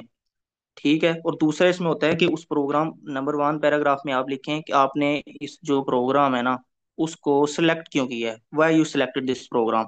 आप पहले मतलब ये दूसरी टेक्निक है जो मैं आपको बता रहा हूँ, पहली वो कि आप पास्ट, करंट और फ्यूचर का बताएं, और दूसरी में कि ये आपने जो प्रोग्राम है उसे सिलेक्ट क्यों किया है। नंबर 2 पे कि आपको ही हम क्यों इस प्रोग्राम में सिलेक्ट करें, आपने इसको क्यों सिलेक्ट किया है। और दूसरा हम, हाँ, आपको ही, आप में क्या ऐसी चीज़ है जो दूसरों से मुख्तलिफ है जिसमें हम आपको इसको सिलेक्ट करें, उस दूसरे पैराग्राफ में आप ये लिख सकते हैं। फिर तीसरे में कि आपको इस प्रोग्राम स्टडी करने के बाद एट द एंड आपके पास ऐसी क्या चीज़ होगी एट द एंड जो आप अपनी कंट्री को सर्व कर सकते हैं या हमें यहाँ पर रहकर आप सर्व कर सकते हैं। ये 2 तरीकों से आप अपनी जो एसओपीज है ना वो मतलब कर सकते हैं। अब आप इसमें आपने डिस्टिंग्विश कैसे करनी है जो दूसरे, ये तो सारे स्टूडेंट इसी तरह से लिखेंगे अपने प्रोग्राम से रिलेटेड, मेरा पास्ट ही है, मैंने ये पढ़ा है ये, सबसे पहली चीज कि अपनी उन्होंने ना हर वेबसाइट पर ऐसी कोई ना कोई हिडन टेक्निक जो है ना उन्होंने छुपाई होती है। वो देखते हैं कि क्या बच्चे ने हमारी जो वेबसाइट है उसको ओपन करके देखा भी है कि हमें क्या चीजें चाहिए, किसके लिए रेडी कर रहे हैं, क्या क्या चीजें हैं इस प्रोग्राम से रिलेटेड। जो बच्चा वो देख लेता है ना, वो इजीली जो है ना वो अपनी एसओपी या स्टेटमेंट ऑफ पर्पज या लेटर ऑफ इंटरेस्ट जो है ना वो इजीली लिख सकता है। उसे कोई मसला नहीं है। जिसने वेबसाइट ही नहीं खोली, सिर्फ ये देखा है कि यार अच्छा यहाँ पर एसओपी मांगी हुई है या लेटर ऑफ इंटरेस्ट मांगा हुआ है, वैसे वर्ड पर जाके लिख के पेस्ट कर दिया है, तो उसमें और जो स्टूडेंट जिसने थॉरोली उसको पढ़ा हुआ है उनकी वेबसाइट को कि क्या ये बच्चे प्रोग्राम कौन सा है, किस तरह से, फिर उन्होंने आगे अपने प्रोग्राम्स के कोर्सेज भी लिखे होते हैं। अगर 2 ईयर का एमएससी का प्रोग्राम है तो 1 ईयर एमएससी प्रोग्राम्स में बच्चे कौन कौन से कोर्स पढ़ेंगे और सेकंड ईयर में कौन कौन से कोर्स पढ़ेंगे। अब जो बच्चा मतलब समझदार है, तेज है, वो किस तरह से लिखेगा, वो देखेगा कि यार ये मैंने कोर्स इन्होंने लिखे हुए हैं ना, अब मैंने ऐसी चीजें इनको शो करवानी है कि मुझे इन कोर्सेज के बारे में मैं इंटरेस्टेड हूँ और मैंने इन कोर्सेज रिलेटेड अपनी डिग्री में ये इस जगह पर पढ़ा हुआ है। वो उसके मुताबिक अपनी सीवी भी तैयार करेगा, उसके मुताबिक अपना लेटर ऑफ इंटरेस्ट भी तैयार करेगा, उसके मुताबिक ही अपना रिकमेंडेशन लेटर भी तैयार करेगा।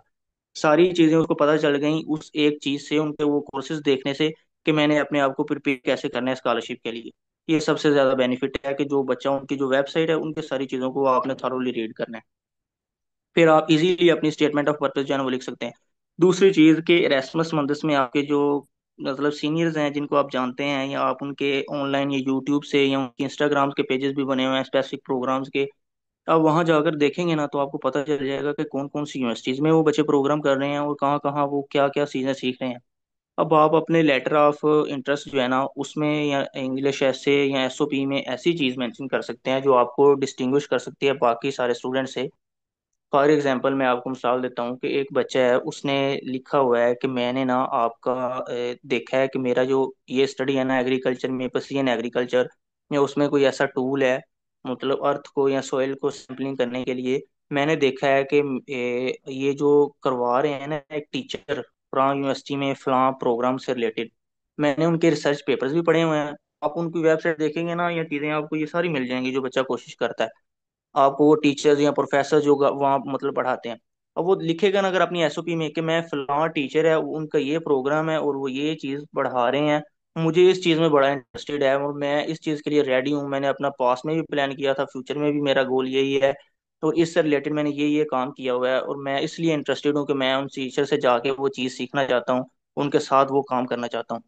और वो जो चेकिंग है ना, एग्जामिनर्स हैं या वो जो देखेंगे, वो देखेंगे कि यार इस बच्चे को तो इतना भी पता है कि हमारे इस स्टूडेंट में या इस यूनिवर्सिटी में ये टीचर या ये प्रोफेसर ये प्रोग्राम करवा रहे हैं, ये वाकई सीरियस है। आपकी बहुत ज्यादा जो सीरियसनेस है ना वो शो करता है आपको दूसरों से डिस्टिंग्विश करने के लिए। बाकी उन्होंने तो नॉर्मल लिखा होगा कि मेरे पास ये है ये है ये चीजें हैं, वो तो बहुत सारे स्टूडेंट्स ने लिखी होंगी, लेकिन जो इस तरह की स्पेसिफिक चीज आपने ढूंढनी है, ये मैंने एग्जांपल दिया, लाजमी नहीं कि यही हो, इस तरह की कोई ना कोई स्पेसिफिक चीज या कुछ इस तरह का कि आपकी जो एसओपी है या जो भी चीज है वो उस दूसरों से जो है ना वो डिस्टिंग्विश हो। तो सर ठीक है। इंटरव्यू तो सर इंटरव्यू में हमें फिर उसे एक्सप्लेन भी करना पड़ना कि जैसे कि मैं अब तो अपनी सीवी में ऐड कर देता हूँ किसी प्रोफेसर का ये रिसर्च प्रोजेक्ट वगैरह कि उसका ये प्रोफेसर में टॉपिक है, ये सीवी में मुझे नहीं ऐड कर इंटरेस्ट है, सकते, आप तो मुझे सीवी में उसका नहीं ऐड कर सकते, आप सीवी में एसओपी में लिखेंगे ना, आप एसओपी में लिखेंगे। फॉर एग्जाम्पल हाँ अगर जी हाँ आपका जी सॉरी इंटरव्यू, ऐसे भी मैं ऐड करूंगा तो मुझे उसका अगर प्रोफेसर मेरे से पूछ लेता है कि इसके बारे में आपको कुछ आइडिया है, पता है, तो मुझे एक्सप्लेन भी तो करना पड़ेगा। वही तो मैं आपको बता रहा हूँ कि आप उनकी वेबसाइट देखेंगे या उनको वो देखेंगे ना तो वो आपसे सिंपल चीज पूछेंगे, ये नहीं कोई इन डेप्थ। आपने वही तो बताना है कि मैं उनमें इंटरेस्टेड हूँ, मैंने ये चीजें देखी हैं, मैंने उनका मेन गोल या मेन उनके जो पॉइंट्स हैं, की पॉइंट्स हैं गोल के फ्यूचर के, वो मैंने देखे हैं, मेरे उनसे मैच करते हैं। उन्होंने आपको सिर्फ यही देखना है कि क्या वाकई इसने सर्च किया हुआ है। वो किस तरह देखेंगे कि आपको उसकी बेसिक चीज पता हो कि हाँ ये चीज है इस तरह से, मैंने इस फ्यूचर से इससे रिलेटेड, अब आपने वैसे ही किसी ने आपको बताया है कि ये प्रोफेसर है यार इसका लिख दो, तो आप लिख देंगे, वो पूछेंगे तो आप कैसे बता सकेंगे। अगर आपने खुद सर्च किया होगा तो आप उनको बताएंगे कि मेरे पास बेसिक नॉलेज है इसका, मैंने यहाँ से देखा है, इस तरह से देखा है और मेरे पास बेसिक चीज है, इसलिए मैं आपको बोल रहा हूँ कि मुझे इसमें इंटरेस्टेड है। फिर वो देखेंगे कि हाँ इसके पास ये नॉलेज है, मतलब आपको ये सीरियसनेस शो करेगा इस चीज को। ठीक है। और दूसरी चीज मैं आपको बताता हूँ कि हमने ना यूनिवर्सिटी ऑफ पैडवा जो है ना इटली की, उसमें अप्लाई करने के लिए ना हमने 30-30 यूरो की फीस थी, वो भी हमने खर्ची। तो उसमें ना ये था कि हम जब उनकी वेबसाइट पर गए तो वहां पर लिखा हुआ था कि मतलब ये सारी चीजें लिखी होती हैं, सीवी, एसओपी, रिकमेंडेशन लेटर, ये वो, अब वो सारी चीजें लिखी हुई थी। हमने क्या किया, वो सीवी में ना, जहाँ पर उन्होंने सीवी का बनाया हुआ था ना वो एक पोर्शन, उसमें उन्होंने काफी ज्यादा डिटेल लिखी हुई थी। जब हम अप्लाई करने गए या सीवी अपलोड करने गए, हमने बनाई थी तकरीबन दो तीन तीन तीन पेजेस की सीवी हमारी बनी हुई थी जनाब। और हम अप्लाई करने गए तो वो एक दो बच्चों ने तो अप्लाई भी कर दिया। तो पहली दफा तो मैंने भी तकरीबन अप्लाई कर दिया था उसी सीवी पे 3 पेजेस की। दूसरी दफा जब अप्लाई करने लगे ना, तो हमने देखा उन्होंने ना साथ में स्पेशली लिखा हुआ था, your CV must be 2 pages. आपने ये चीजें जो है ना, आप उनकी वेबसाइट पर जाएंगे तो आपको ये सारी चीजें वहां जाकर पता चलेंगी कि यार उन्होंने इंस्ट्रक्शंस क्या दी हैं। अब जिन बच्चों ने 3 पेजेस की लिखी हुई थी, अब वो क्या करेंगे, वो देखेंगे यार इसने तो हमारी वेबसाइट ही नहीं खोल के देखी, उसको तो पहले एक्सक्लूड कर देंगे। हमने भी कोई नहीं पढ़ी हुई थी। वो दूसरी दफा फिर हमने जब देखा तो वो 2 पेजेस की सीवी वहां पर लिखी हुई थी, फिर हमने 2 पेजेस की सारी डिजाइन की। और दूसरी चीजें, जो सीवी है ना, हम अपने उसमें क्या करते हैं, जो हमारा इंग्लिश का ना पोर्शन होता, मतलब लैंग्वेज का पोर्शन होता है, हम उसमें लिख रहे होते हैं कि हमारे पास आइट्स है, उर्दू है। उर्दू को लिखने की जरूरत नहीं है आपको, इतनी चीजें आपकी सीवी लेंथ ही हो जाती है इन्हीं चीजों से। जो स्पेसिफिक चीज़ है, इंग्लिश आपका अच्छा इंप्रेशन डालेगी, आप वो लिखें, या चाइनीज या कोई और इंटरनेशनल लैंग्वेज है आप उसका लिख सकते हैं। और दूसरी चीजें कि हमने वो चीजें जो है ना वो सीवी में मेंशन ही नहीं करनी होती, ये जो इंग्लिश है, क्योंकि मोस्टली जितने भी स्कॉलरशिप्स हैं उनमें उन्होंने एक अलहदा इंग्लिश लैंग्वेज का पोर्शन बनाया हुआ था, जिसमें आपने पुट करना होता है कि मेरे पास इंग्लिश प्रोफिशिएंसी लेटर है, वहां पर जाकर अटैच करना होता है, या वहां पर ही उन्होंने पूछा होता है कि अगर आपके पास आइट्स है, आपने कितने बैंड है, तो वो आपने वहां में, वो नहीं लिखना होता इंग्लिश। मतलब आपने सीवी शॉर्ट कैसे करनी है, हमारी लेंथ ही जो बिला वजह हो जाती है। और एक ये चीज। और दूसरा, रिकमेंडेशन लेटर्स। बहुत सारे स्टूडेंट्स हैं हमारे साथ भी पढ़ते हैं, तब भी हमने ऐसे ही किया था। हम अपने रिकमेंडेशन सीवी जो है ना उसके अंदर ही एंड पर जो है ना वो रिकमेंडेशन लेटर्स या रिकमेंड जो टीचर्स हमें, मतलब जिन्होंने साइन करके दिए होते हैं रिकमेंडेशन लेटर पर, हमने उनको भी नीचे मेंशन किया होता है, उनसे रिलेटेड भी एक दो चीजें मतलब लिखी होती हैं। जितने भी स्कॉलरशिप हैं वो आपसे लैदा से ये सारी चीजें मांगते हैं, रिकमेंडेशन लेटर्स जो भी है। तो आपने अगर वहां पर उनकी वेबसाइट पर जाके अलहदा से ये चीजें मेंशन की होती हैं या वहां पर अपलोड की होती हैं, तो आपको सीवी में ये मेंशन करने की जरूरत नहीं है। ठीक हो गया। और फिर आ गया जी, कल बात हुई थी ईमेल की। अब ईमेल में जो आ रही थी मैम, फॉर्मल और इनफॉर्मल। उसमें भी इनफॉर्मल तो ये है कि आप कम्युनिकेट करने के लिए यूज करते हैं, कोई भी चीज़ आपने टीचर से या अपने प्रोफेसर से पूछनी है, उनके प्रोग्राम से आप रिलेटेड हैं तो ठीक है। फॉर्मल जो है ना वो मोस्टली उसमें आपने क्या लिखना है, जो चीज़ें मिस थी उसमें ये है कि जब भी आप अपनी लिखते हैं ना, तो आप उन प्रोफेसर की वो जो मतलब चीज़ अट्रैक्ट करेगी, उसमें भी आप 3 पैसेज ही बना सकते हैं और शॉर्ट से भी हो। कुछ बच्चे होते हैं और शॉर्ट मतलब ईमेल हो, कुछ होते हैं उन्होंने वो इतनी ज़्यादा लेंथ थी और सारी चीज़ें मेल में लिखी होती हैं, वो टीचर वो कहता है यार इसको मैंने क्या पढ़ना है, छोड़ो। वो वैसे ही उसको मतलब जाने देता है, ओपन ही करके देखता है इतनी लेंथ ही है तो वो छोड़ देता है। आपने 3 पैसेज छोटे छोटे बनाने हैं कि मेरी ये डिग्री है, मेरा ये प्रोग्राम है, ये मैंने काम किया हुआ है, और इससे रिलेटेड जो है ना वो एडमिट कर दी, ये मैंने काम किया हुआ है। और आपका जो काम है ना वो ये है, उसमें मैं इंटरेस्टेड हूँ। अब कुछ बच्चे क्या करते हैं, सिर्फ उनका, अब कुछ बच्चे क्या करते हैं कि सिंपल जाके देखा कि प्रोफेसर ने ये कहा, मतलब ये प्रोफेसर है इस यूनिवर्सिटी में है और ये प्रोग्राम है, तो उसमें मतलब मैंने अप्लाई, मैं आपके इस प्रोग्राम में आगे काम करना चाहता हूँ। वो सिंपल ये चीज़ें लिख देंगे, वो कोई उनकी इफेक्टिवनेस ही, वो कोई चीज़ इफेक्टिव नहीं होगी।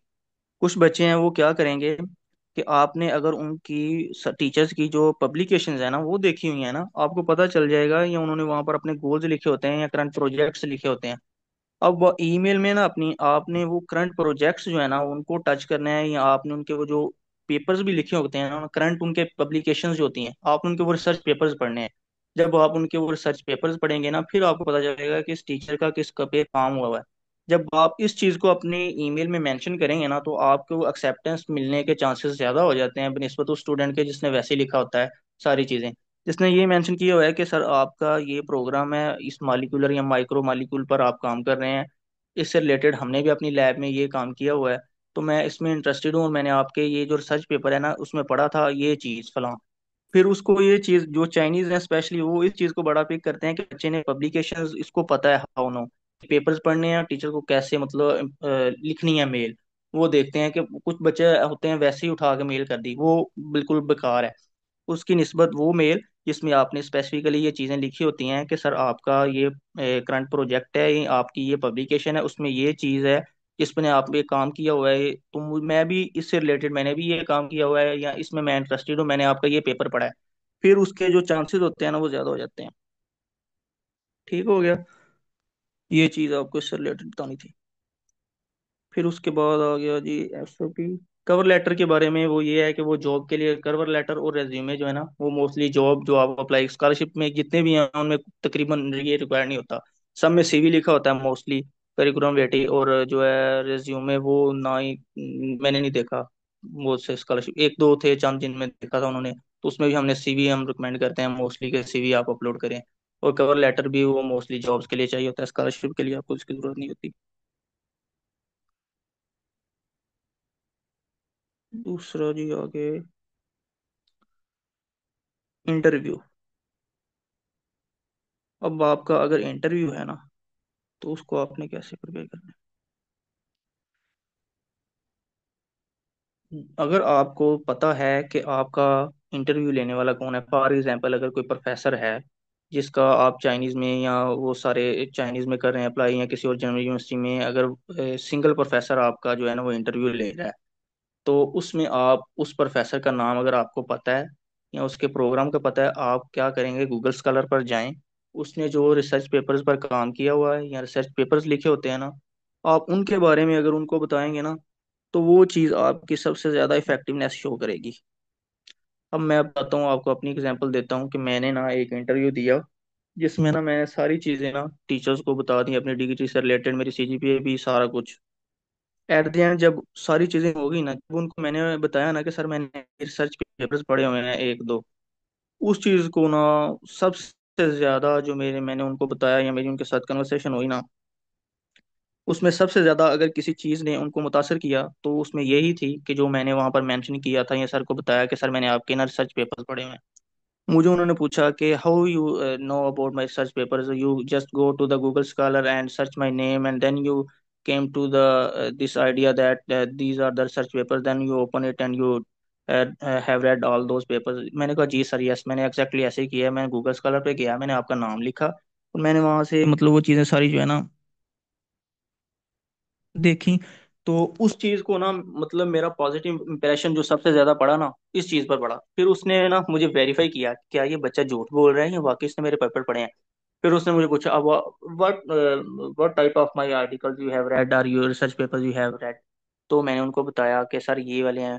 तो उन्होंने कहा you can tell me the name of the authors. तो मेरे पास मोबाइल में पड़े हुए थे, मैंने फौरन जल्दी से मोबाइल ओपन किया, मैंने उनके रिसर्च पेपर्स जो दो पड़े हुए थे मैंने उनके बारे में बताया, तो उन्हीं को उन्होंने मुझसे पूछने लग गए उसमें ऑथर्स के नेम क्या हैं। जस्ट उन्होंने बेसिकली वेरीफाई किया कि क्या वाकई ये बचा गया है या इसने वैसे ही मतलब मुझे झूठ बोल दिया या मैं भी गप सुना दी है। तो मैंने गया, मैंने सिर्फ उनको टाइटल बताया ये है, और सर आपका ना यहाँ पे फर्स्ट नेम आपका थ्री है, और इवन के वो 3-4 साल पुराने 5 साल पुराने थे पेपर। लेकिन फिर भी उन्होंने मुझे, मैंने जब उनको बताया ना अपना टाइटल कि सर ये टाइटल है और ये मैंने आर्टिकल या ये रिसर्च पेपर पढ़ा है, तो बाकी सारे ऑथर्स के उन्होंने मुझे खुद नाम बता दिए। और बड़ा अच्छा उन पर ये इंप्रेशन पड़ा मेरा कि मैंने कि इस बच्चे ने ना मेरे जो आर्टिकल्स है ना, इंटरव्यू सीधा आके मुझसे मतलब देने नहीं लग गया, इसने मेरे बारे में स्टडी किया है और ये इसको पता है मेरे मैंने ये पेपर्स हैं और ये इस चीज़ पर मेरा काम हो रहा है। फिर उसने मुझ पर वेरीफाई भी किया कि वाकई इसने मतलब वो पढ़े हुए हैं या नहीं। फिर उसने उसमें मतलब एक दो क्वेश्चन किए, बेसिक चीज़ें कि क्या वाकई उसने मुझसे पूछे ना सर ने, तो मैंने उनको बताया कि सर मैंने मुझे बेसिक चीज़ें ये पता है, पाकिस्तान में हमारी एग्रीकल्चर यूनिवर्सिटी में इतना इस पर ज़्यादा काम नहीं हुआ, लेकिन इसकी बेसिक जो चीज़ें हैं ये हाउ नो है वो मैं जानता हूँ। तो अगरचे मुझे उसमें इन डेप्थ नॉलेज नहीं था क्योंकि वो हायर टेक्नोलॉजीज थी जिनके बारे में बताया, लेकिन मैंने उनको पढ़ा। जो चीज़ उनको अच्छी इंप्रेशन में गई कि यार ये इंटरव्यू में मतलब मुझे स्टडी करके आया है, बैठा हुआ है, एवं नहीं आन के मतलब देने लग गया इंटरव्यू, और इसको पता है मेरे किस किस चीज़ों पर काम है। तो जिसका भी आप इंटरव्यू कभी देने जाएं, आप उनके रिसर्च पेपर या उनका काम जो है ना वो अच्छी तरह से रीड करें, और अपनी सीवी जो है। फिर उन्होंने मेरे जो कोर्सेज जो मैंने पढ़े हुए थे उनमें से उन्होंने क्वेश्चन मतलब जो कोर्स टाइटल थे उनमें से मतलब बेसिक बेसिक क्वेश्चन तो वो उन्होंने पूछे। तो आप अपनी सीवी और खासकर उनको इम्प्रेस करने के लिए कोई ऐसी चीज़, जैसे मैंने आपको बताया कि उनके आर्टिकल्स पढ़े हुए थे, वो इस तरह की कोई ना कोई चीज़ अपने अंदर जरूर रखनी है जो इम्प्रेस करने के लिए आपके पास हो। ठीक है जी। अब आपका कोई क्वेश्चन है तो आप पूछ सकते हैं।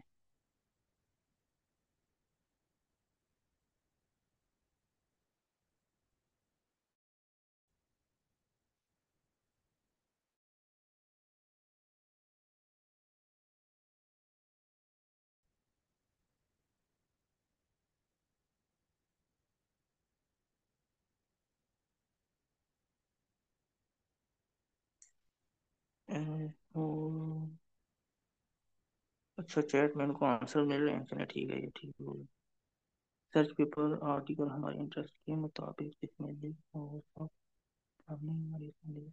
मोस्टली यही कोशिश करें कि रिसेंटली उनके जो पब्लिश है ना उनके बारे में, क्योंकि कुछ ऐसे होते हैं पास्ट जो जिन प्रोजेक्ट्स पर टीचर ने काम किया होता है, वो खुद मतलब वो टेक्नोलॉजीज वो चीज़ें जो है ना वो गुजर गई होती हैं, और रिसेंट जो है ना उनके नए प्रोजेक्ट नई टेक्नोलॉजीज नई चीज़ें आई होती हैं। कोशिश आपने यही करनी कि रिसेंटली जो उनके प्रोजेक्ट्स चल रहे हैं या रिसेंटली उनके पेपर जो पब्लिकेशन हुए हैं 2024 में या 2023 में, एक साल प्रीवियस जो बस उनको आप मतलब कर लें, हाउ नो उनके आर्टिकल। ये हो सकता है कि आप जितने भी हैं ना आपको इन डेप्थ उनकी पढ़ने की जरूरत ही नहीं है, आप सिर्फ उनका एब्स्ट्रैक्ट पढ़ेंगे ना तो आपको पता चल जाएगा कि अच्छा यार इसमें इस आर्टिकल में लिखा क्या हुआ है, इसमें मतलब काम क्या किया हुआ है। आप जस्ट उनके एब्स्ट्रैक्ट ही पढ़ लें तो आपके लिए काफ़ी है, जो रिसेंट है उनके लिए। जी, और किसी का क्वेश्चन? कोई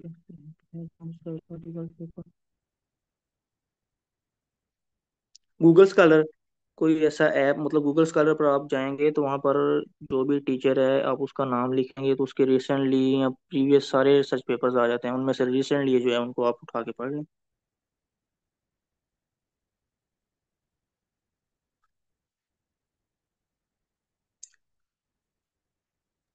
फिर जो चीज़ है जो सबसे ज़्यादा अच्छा इंप्रेशन डालती है वो ये है कि आप अगर रिसर्च प्रपोजल है आपके पास, आपने एक रिसर्च प्लान बनाया हुआ है कि मेरा इस चीज़ पर उस टीचर को इंटरव्यू में आप सीवी में या आप अपने SO state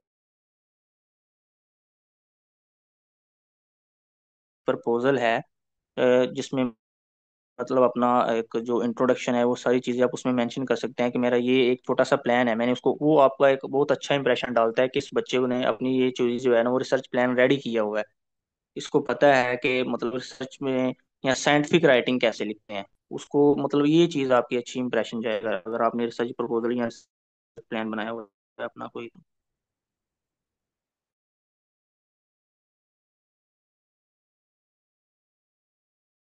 So if there are more questions, then I think that we can wrap this whole workshop. Thank you so much, everyone, for joining us in our 2-day online workshop. Or your interaction, your questions was something that really encouraged us, or that was something जिसने इस पूरी workshop को it made it really productive as well. And अगर इसके अलावा भी the time is almost up, so I'm going to wrap this section. But if you have any more to this, तो आप जो हैं you can ask me, or you can ask any query. फिर आपने अपनी मेथडोलॉजी लिखी हुई है, कोई भी चीज़ आपने मतलब काफ़ी है, 2 पेजेस या 1.5 पेजेस भी हो सकते हैं, आपने उसमें चीज़ें लाजमी तो नहीं है ना आपने फुल डिटेल में लिखा हुआ है, सिर्फ आपने उनको शो करवाना है कि मेरे पास एक चीज़ है, एक आइडिया या कुछ है। अब अगर आपने अपनी एसओपी में लिखना है तो आप उसमें वो सारी चीज़ें तो नहीं ना लिख सकते, आप उसमें अपना इंट्रोडक्शन लिखेंगे या अपना जो टाइटल है ना वो रिसर्च प्रपोजल का वो ऐड कर सकते हैं, या अपनी मेथडोलॉजी की कुछ चीज़ें शेयर कर सकते हैं। और अगर आपने स्पेसिफिकली मतलब अलहदा से प्रोवाइड करना है तो वो भी आपने अपने 2 पेजेस या 2.5 पेजेस काफ़ी हैं, इनफ हैं, जिसमें आपने इंट्रोडक्शन और रिसर्च मेथडोलॉजी या थोड़ा सा background knowledge, review of literature जिसे हम कहते हैं वो, फिर अपनी मेथडोलॉजी आपने वो लिखी हुई है, साथ में आपने मतलब अपने एक्सपेक्टेड रिजल्ट्स जो हैं वो लिखे हुए हैं कि मुझे एक्सपेक्ट है कि ये आएंगे। तो ये बेसिक चीज़ें आपने लिखी हुई हैं तो ये इनफ है।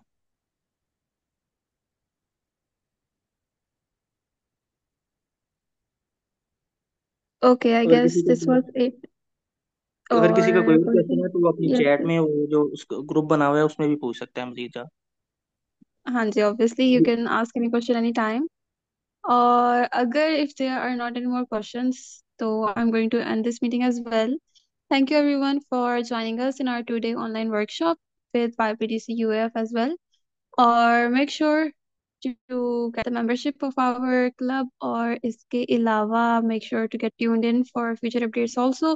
हम इस तरह के मज़ीद workshops भी regarding English and regarding data science organize करवाते रहते हैं. So make sure to be a part of that as well and stay tuned. और again अगर कोई भी question है, कोई query है, you can ask them in the group. So this was it for today. I'm going to end this meeting now. Again, thank you for joining us.